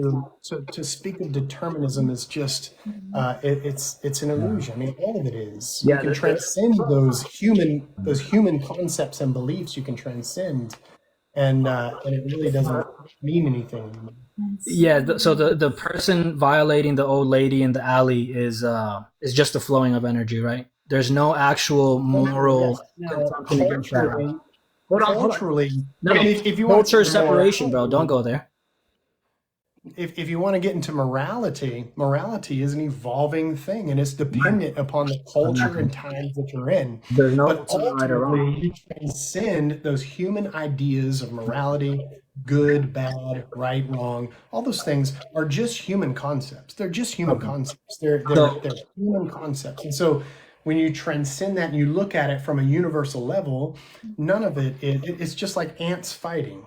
An ant mound versus an ant mound. Is it good or bad? Is it righteous? Is it right. holy? No, it's nature doing what nature does. Right. And So that's the what man, everything let me is. just get, so the man violating the lady in the alley is just nature doing what nature does. Therefore, there is no moral imperative to do anything about it, right? Are you saying, is there some overarching universal objective morality that would cause us to, make No, this not happen? No. Is there I'm a not. cultural, historical, sociopolitical, evolved morality that we hold in our culture? Yes, because you'll find that varying from place to place and time to time, even within the Bible. Right. When God commands Israel to men, women, children, and infants and their animals, you see an evolving morality even within the Bible. You get to the New Testament and you don't see those kinds of things ever happening because the people have progressed and changed in their times and culture. So when you transcend all of that, you see that, yes, it's just a happening. Now, So if I punch you in the all face, right? as If somebody equal, punches you in the face, you have to live according to us, your own standard. You have to transcend that and just us realize that as it's a natural ego, flowing of energy. from an ultimate universal perspective, does it matter if you punch me in the face? Absolutely not. No, Mhm. not at all. Now, from the cultural historical perspective, from the egoic perspective, from a neighborly perspective, whoever it is, yeah, they're going to go, what's going on here? I'm not going to like it. I'm not going to like someone breaking into my house and doing something against me or my family at all. That's human. That's a happening of nature. That's a happening of No, but existence. even But human as a we're category there is to be illusory. a giver of this law and morality, and that is what doesn't exist Right, exactly. And this is why I without your completely belief. that's why I completely rejected your view after I was questioned on such a simple question like is morality subjective? Is the truth subjective? Because in no Nonsense. Utter nonsense. He's going to keep repeating the same things over and over and over.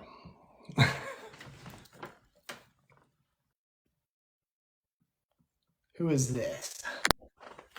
Let's see Thanks if we for can get getting an rid of actual. that guy, man. That guy was just I was going to completely say, let's see if we can get an closed-minded. actual genuine conversation going on. Yeah, completely closed-minded. And it's so illogical. Religion, means over and over. It's a prefix. It means over and over. Religion means Yeah. bound. These people are just, Uh, it's just ridiculous. Think of religion like literatures. So that's where, yeah. yeah. And Google even tries to bury certain things. Like they try to say that govern, which is control, and ment, which comes from mente, mind control. They even try to bury that, shadow ban that. So I don't even trust when people say, "Oh, I looked up the etymology." Keep digging. You'll find the real etymology. That's so interesting, You know man. what I mean? Yeah. Religion means bound over and over again. Bottom line, bound Yeah. over and over and Yeah. over and over again. That's Who the that's fuck so wants to be interesting. bondaged? You know?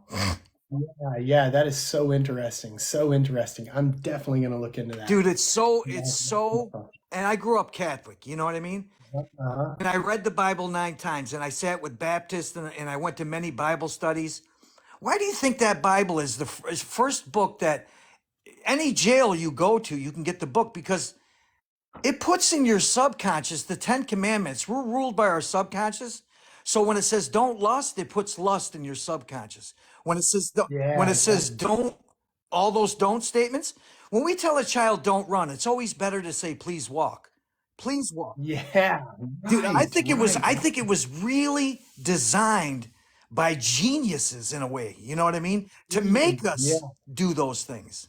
do those things, and then have a reason to guilt and shame and convict and judge. Yeah, Yeah, yeah, it's really a true awakening, not a politically woke bullshit.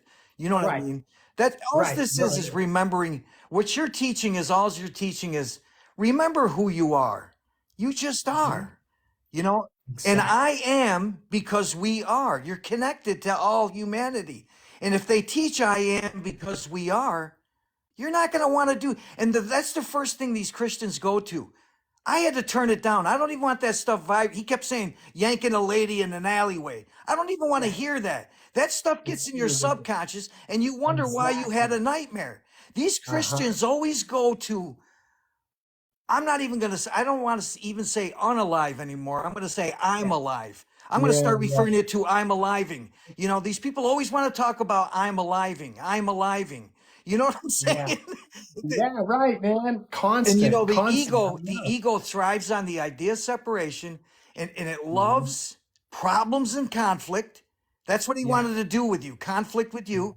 And its Exactly. favorite topics are scarcity, sickness, and death. And I thought to myself, what's the opposite of scarcity, sickness, and death? And I came up with an acronym, which coincidentally is LAF, LAF, life, abundance, and feeling good, man.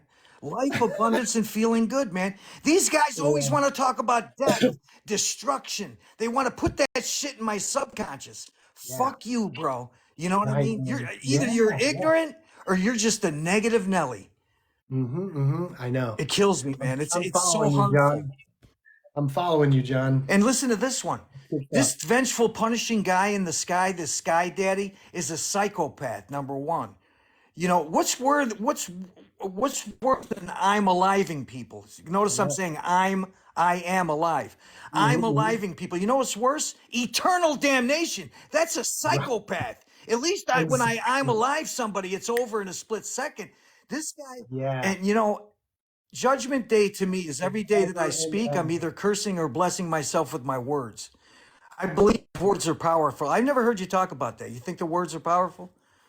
Oh yeah, sure, sure. They're powerful and they're also destructive. They can be absolutely destructive as well. Yeah. Yeah, yeah, yeah. But go ahead. Abracadabra means I create as I speak. Did you know Yeah. that? No, I didn't. Abracadabra means I created. And I think there's another version, abracadabra, which means I can destroy as I speak too. So, Oh, wow.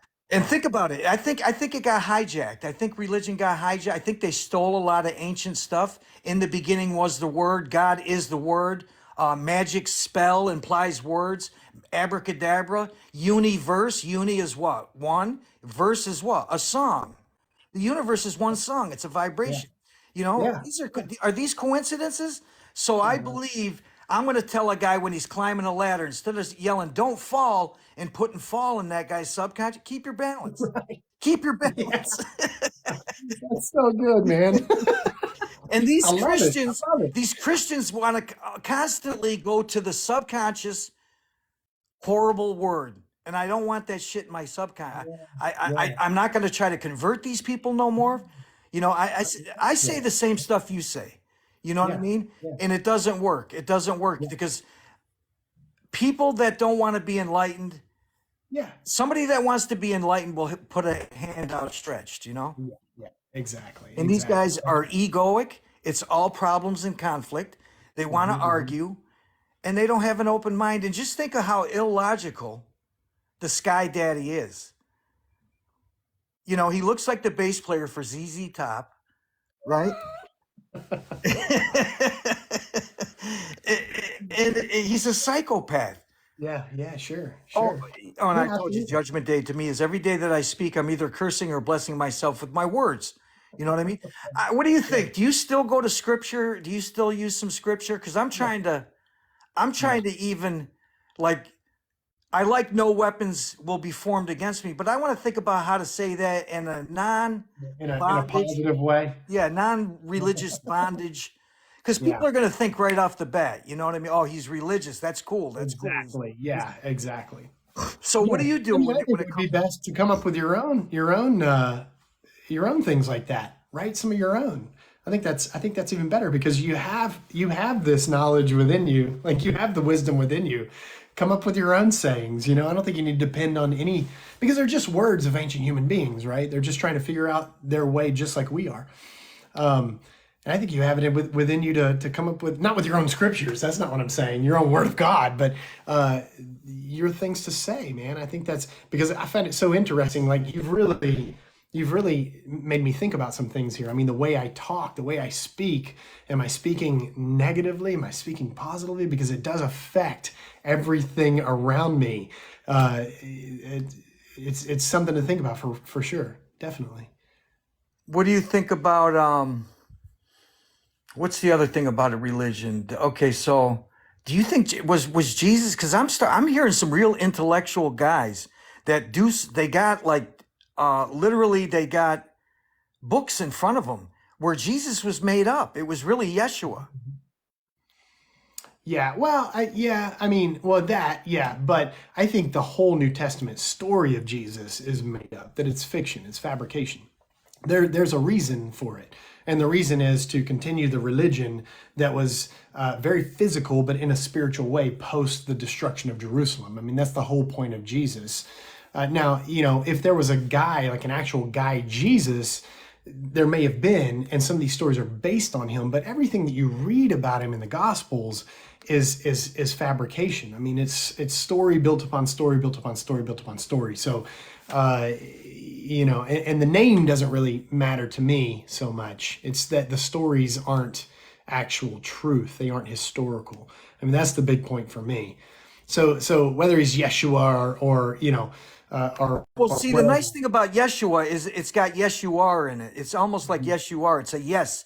It's a yes thing. And I'm wondering if the name Jesus had some low vibration, because some people are saying that our language was designed by the powers that be, whatever you want to call these people. I don't want to use certain words like good morning. Right off the bat, we're saying morning, right? We're answering the telephone. Hell oh. Weekend, the weekend, your you week. really pay attention to And words, it's, yeah. no, I'm serious. I didn't go that far, but I'm starting to wonder about it, and I'm starting to not want to say good morning. Why do I want to start my day out with this? It may not be spelled the same, but it's right. Yeah. It's the same. Do you think that the language might have been designed by some deceptive people? No, I really haven't thought about it. I mean, I've never thought about this. I I've mean, there's never a thought. woman on TikTok. She's got me wanting to change up, saying good morning, saying happy weekend, week, WEAK, week. Right. And Right. and how about you? I believe everything's part of a whole. That's part of a whole. That's part of a whole infinity.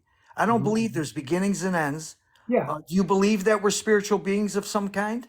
Well, I mean, I wouldn't put it that way. I would just I don't make the distinction. I think we are this entire existence. We are this whole thing. We are all the same energy. I wouldn't put any hierarchy to it or say we're spiritual beings of one order or another. The way that I've talked about it on this live even is just that pure and simple. We are this existence, this universe, and we're not separate from it. I guess what I was saying, because no, I don't believe in that hierarchy thing. 'Cause that's the number one thing the ego thrives on, the idea of separation. I'm saying, do you think religion calls it spirits, science calls it energy, the streets call it a vibe, right? Do you? Yeah, yeah. So it's all the same thing. Do you think we're some kind of vibration? Maybe we're electromagnetic. And in other words, when we drop these bodies off, is it nothingness to you? Well, nothingness, I don't think is really the right term. I mean, it seems to me that the ego is essentially formless at that point. But if our energy can neither be created nor destroyed, then death is really just an illusion anyway. I mean, nothing is created or destroyed. So the death is just the death of the ego. It's just the death of an illusion, essentially. So nothing is lost. Nothing goes to nothingness. Nothing is lost. Nothing is gained. So what would you say you are now? Agnostic? No, I wouldn't label myself anything. I would just say I am. Yeah, I am. And you don't say it's God within, the God within. You won't even use the God word.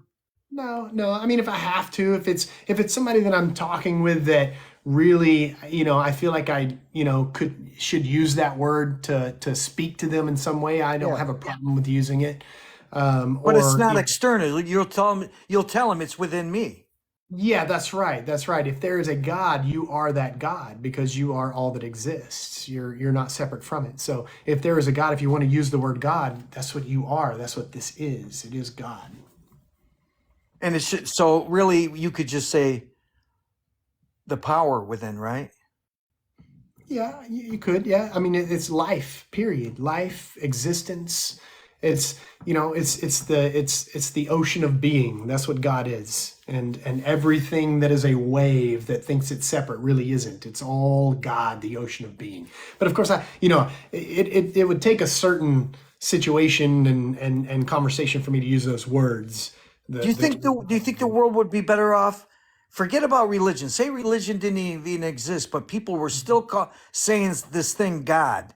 Do you think the Right. world would be Yeah, I better? think if we could leave that word alone, if we could just drop that word totally, I think it would be ideal. And you would just call it what? Existence? We just Existence. are? Yeah, I like existence. I like, yeah, I mean, existence seems to be my go-to word, I think. Is there a I, is there a theory on this existence thing? Like, I don't know, I'm just existentialism, or I don't know this stuff. I've heard these words. Is there a yeah, name for that theory that you're? not that I know of. I don't, not that I know of, not that I'm aware of. And that's a good thing because people Existence, think they because gotta it's explain everything all the time. yeah, It just yeah. is. For me, it's just this, yeah, it just is. It's this inseparable thing, this inseparable process, this inseparable organic process, this flow of cosmic energy, whatever it is, that's what I refer to as existence. Thank you, Critter. Yeah. But no, I don't know. I don't know if there's something that, some theory on it or whatnot. It's just my go-to language for it, I think. And I'll use the ocean of being as well as kind of an analogy because I surf, I love the water. And so, surfing is my passion and I think of waves, but I think that's why I use the ocean of being as well, because you think of waves, it's just the ocean waving, and we are the ocean of being. Yeah, there's a universal law called the law of least effort. It basically breaks down by saying grass doesn't try to grow, birds don't try to fly, the earth doesn't try to spin on its axis. It's the law of least effort. And it even goes on to say that nature is held together by the energy of love. What do you Yeah. think of the love frequency, the love vibration? Is that something to you? I don't know. I mean, I don't know that I would use those words. I mean, love to me is part of existence as well. I mean, it's a happening of existence, just as hate is. Because we So wouldn't need religion if we yeah. just literally did love each other. You know what I Yeah, mean? absolutely right. Yeah, sure. And I think, I mean, if you can understand existence the way, if someone can understand existence as the way I'm talking, and they could see through, like we do, the illusion of separation, you see that we really are the same thing. We're the same existence. We're the same cosmic energy. We're really not separate. Then what is there to do but love? Because in loving someone else, you're loving yourself. I mean, it all becomes love at that point. There is no need for anything, but I mean, anything other than love, or anything other than, some kind of harmonious existence or happening would be absurd and illogical. What do So you think of this girl that said, I'm not in the universe, I am the universe. Everyone that I've ever met or will meet is me, and every act of love is an act of self-love. yeah, that's yeah. I think that's uh, Pretty good? a way to put it in words. Yeah, that's Yeah, pretty because good. we literally do have the components that is out. The externals really, everything outside of us is really within, right? Yeah, yeah, yeah. Well, it's just not separate. We have this skin that makes us think we're separate from everything outside of us, but there's really no outside of us. There's no outside and inside. It all is the same flow of energy. It's all the same existence, right? So, we think in these terms as, well, my heart's on the inside of me. Well, what is you? Are you saying your skin is you? That's what encapsulates you. What about the sun? Is the sun part of you? Because the sun is just essential as your heart, but it's just not inside your skin. But it's actually you. It's a part of you because you can't exist without it. What about the entire universe? I mean, you can't exist without it. So we think of our skin separating us from the inside and outside, but it's really it's a faux separation. It doesn't really exist because everything. Do you think that we're like transmitters and receivers? This one girl says, we're electromagnetic. I think it's scientifically proven that we are electromagnetic beings. And she says we give out electro and we receive magnetic. In other words, everything that you understand what I'm saying. What I put out, I get back. Do you believe that theory? Well, it all goes together. So things like that could make sense being that it's all one process, right? So everything flows together inseparably. So whatever is moving this way would continue to move this way. And so I guess in that sense, if you're putting good things out, I guess in that sense, the wavelength would travel, and benefit the whole potentially. So if it's all one process, then it all works and flows together. But it's always going to be, an ebb and flow. It's always going to be in waves, because that's what vibration is always waves and peaks and valleys. So, it seems to be impossible to have only the peaks, so that only good is being done and spoken and all those kinds of things. I mean, it all goes together, including the ups and downs and the good and bad and the, what we perceive to be right and wrong or good and evil and all that. It's just perception, human perception, but it's all waving, and you can't have the top of a wave without the bottom of the wave is what I mean. Do you agree? Do you agree with projection makes perception? I guess that's in the same vein as whatever you're Like, in other doing, words, you could watch the same. goes with everything else that's happening. Yeah, you could watch the same situation as me, right? And you perceive it differently. You project, right? Yeah. Oh, yeah. Absolutely. Yeah, I see what you're saying. Yeah. See what I'm saying? And here's the last thing I want to say. The original asking you shall receive, it's very law of attraction based. It's really asking you shall receive, but act as if your prayers have been answered. They dropped that part on the end. A lot of people said because they didn't want you to know your true power, because it's really about, law of attraction is really about feeling that it's already happening. Because wanting something, guess what I get more of? Wanting. I get more of the energy that I'm putting out. So asking you shall receive, maybe they were trying to dupe us out of our true power. I'm thinking the Bible was trying to dupe us out of our true power, and a lot of religions trying to take the power, this esoteric power that the billionaires have. They've known it for years. Knowledge of self-mastery, right? Oh, yeah, sure. So sure. you are open-minded to feel like you already have something you can in other words, manifestation. I don't know. I mean, I've been asked that a lot, and I haven't put a whole lot of thought into manifestation. I really haven't, because for me, like, I think any desire, any form of desire, can be the cause of suffering, of course. Yeah. Right. And desire, remember, you're putting out desire, you're going to get more to desire. So you got to feel like you already had it. So it's a feeling. So if anything, feeling good is feeling God. Yeah. It's only one letter off. I love your use of words and language and your knowledge of language. That's it's what it really is. Dude, if you got to believe in God, believe in feeling good. It's a feeling. Yeah. Right. Didn't you feel when you were a kid? Off. When you were a kid, didn't you feel like there was something? Didn't you live in a world of enchantment? There was something magical. Yeah, sure, absolutely. Yeah. Where did that go? I know. It was taught out of us. And do you believe that we're born with some psychic abilities and it's taught out of us? Oh, I don't know.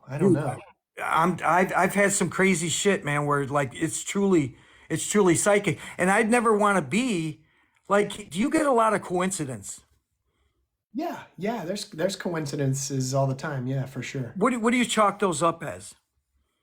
The same thing I was explaining earlier, that it would make sense. Coincidences make sense when it's all one flowing process, that it all goes together. So one thing here is not disconnected from this thing over here. So this coincidentally moving into this or being connected with this would make sense, because it isn't separate. So coincidences make sense to me in an intertwined singular process of existence. Because, dude, they're mind-blowing. Let me give you an example. I got YouTube on my iPhone. I'm standing out in front of my house, and there was a brand new dead-end sign that was standing at 12 o'clock, because it was brand new. They just put it in. It's standing straight up and down. The next day I come out, and I got some spiritual girl going on and on about her life. She's telling her life Yeah. story. And I happened to look at the dead end, and it was brand new yesterday. Now it's sitting at 2 o'clock, like some asshole backed up into it. Like, kids are being assholes, right? Let's fuck with this. So I said, I thought to myself, as I'm distracted, I'm not even listening to her anymore. I'm thinking, who's the asshole that hit the dead end? And she literally said, right when I was speaking, thinking that, she goes, and that's when my life hit a dead end. Yeah, there's coincidences like that all the time. Yeah, Okay. sure. Okay. Same And thing. it I makes got the sense. flat It's screen all, TV. I got the flat screen TV on because I got YouTube going through the flat screen. And I says, man, I'm sick of these two guys debating. They were debating something, right? I'm going to go for a walk. I get up, I get the TV remote. I go to press the pause button. The two guys that are debating, one guy yells right when I'm pressing the pause button. He goes, bro, you got to press the pause button. Come no on, way. bro. If I was on crystal meth and paranoid, I would be thinking that they had I'm looking at you. what do they call those cameras? Those micro cameras, Yeah, popcorn they're ceiling watching cameras. you.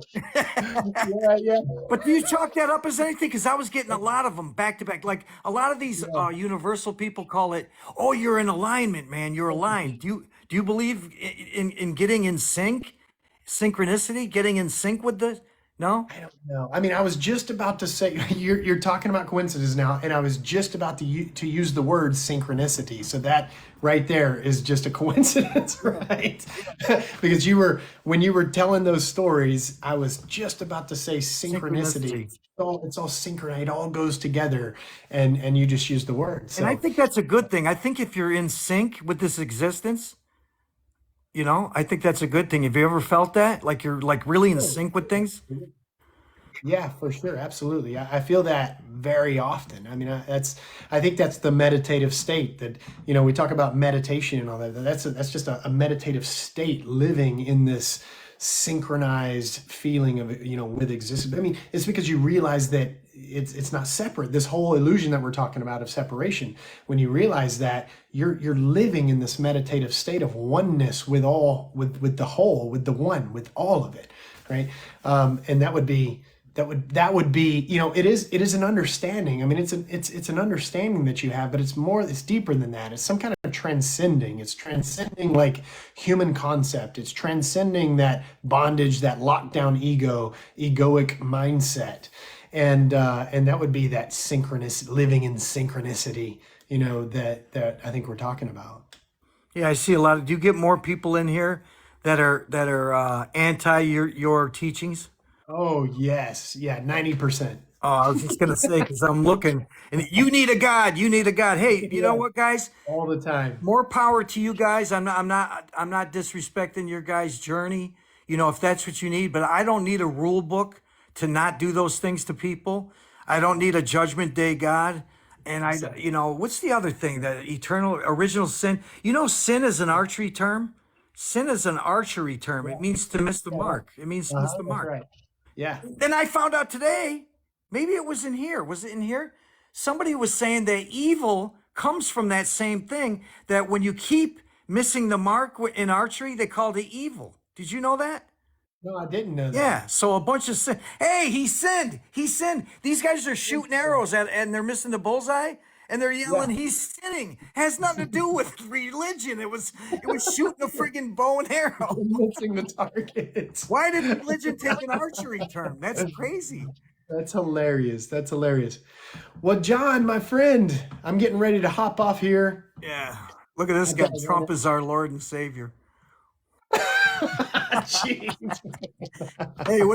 Whatever you believe, bro. What we Yeah. believe we make true, right? Yeah, it's true. That's true. The belief is a powerful thing. It really is. It's a Yeah, I very just want to powerful leave with thing. this because I know you got to go. A lot of people know about the placebo effect, right? So if I Yep. believe that there's people that have had cancer and horrible diseases, and they were given a sugar pill, but they were told that it was a miracle drug from Sweden or Yeah, that's something, right. right? And because they believed it's called a placebo. A lot of people don't know there's another thing. These people that are always talking about sickness and scarcity and death, that's a nocebo effect. You can bring that stuff on you too. You people make themselves sick. Yeah, sure. Absolutely. Absolutely. For sure. Yeah. Yeah. Constantly thinking those thoughts, constantly existing in that negative state of mind, it produces all kinds of negativity in And I life. read the Bible 9 times. I'll still say things. I'm going to make my thoughts higher thoughts, you know? Yeah. I mean, stress itself, I mean, negativity, negative thoughts all the time produces stress. And stress is, I mean, it is what kills us predominantly. I shouldn't say that word on here, but it's what, it's I'm what gets alive. us I am alive in the does. line, right? Well, John, man, this has been great. I really Yeah, I'm going to be. appreciate you, my friend. Hey, follow me, bro. I'm I following you. did. Yeah. All I right, did. brother. I did. Yeah. I appreciate you very much, man. So interesting. Such a great conversation. So different Yeah, sorry than if I was all charged up, but I feel like I no. don't know what it is. I always feel like I got to squeeze it in, like there's a time limit, you know. So if I was talking real fast, like Joe Pesci, No, you know. it's you do sound like Joe.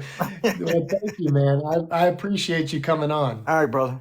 All right, man. I'll talk to you All again. right, see you on the next one. Yep. John is awesome, man. That's so good. Yeah, John Alessi. All right. I have to go. So I have to it's 11:40 p.m. Yeah, that was a good conversation. I got to bring my daughter over to pick up her retainers where she left them. So she's texting me. We got to go get my retainers.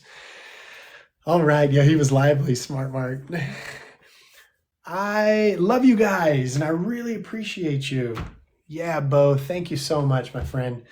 I love you both. Thank you, Critter. I appreciate you very much. Yeah, go Viga Day. Exactly. I gotta run her across town. Yeah, much love to you as well. Hey, how you doing, Steph? I've seen you on here. I appreciate you being here. I know I've missed a lot of comments. Bustin', yeah, I love you, dude. For sure, always. Thank you. Bryhef, thank you, thank you. Take care as well. Xander, thank you. I love you. Side tripping, always here, Rick. Yeah, always, yeah, in the present. That's right, my friend.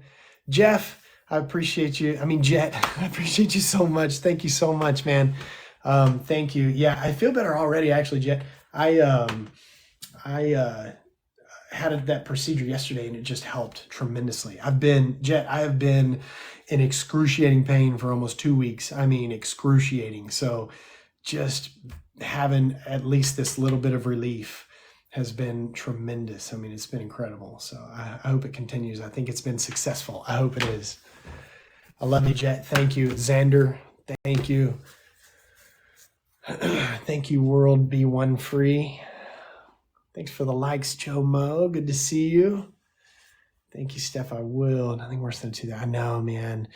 There's nothing worse. It's just the worst. It's the absolute worst.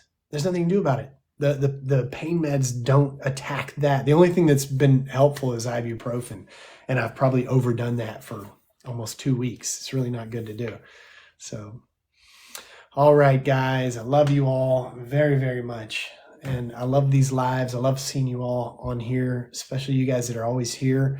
I look forward to seeing you and your comments and talking with you. Good night, Bo. I love you, my friend.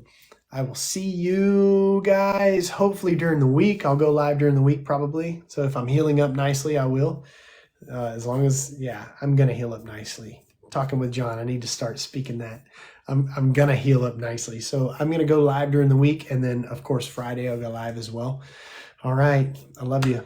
Have a good night. Reach out to me. Message me. Go to rickquestionsthings.com. Ask questions. And I'll see you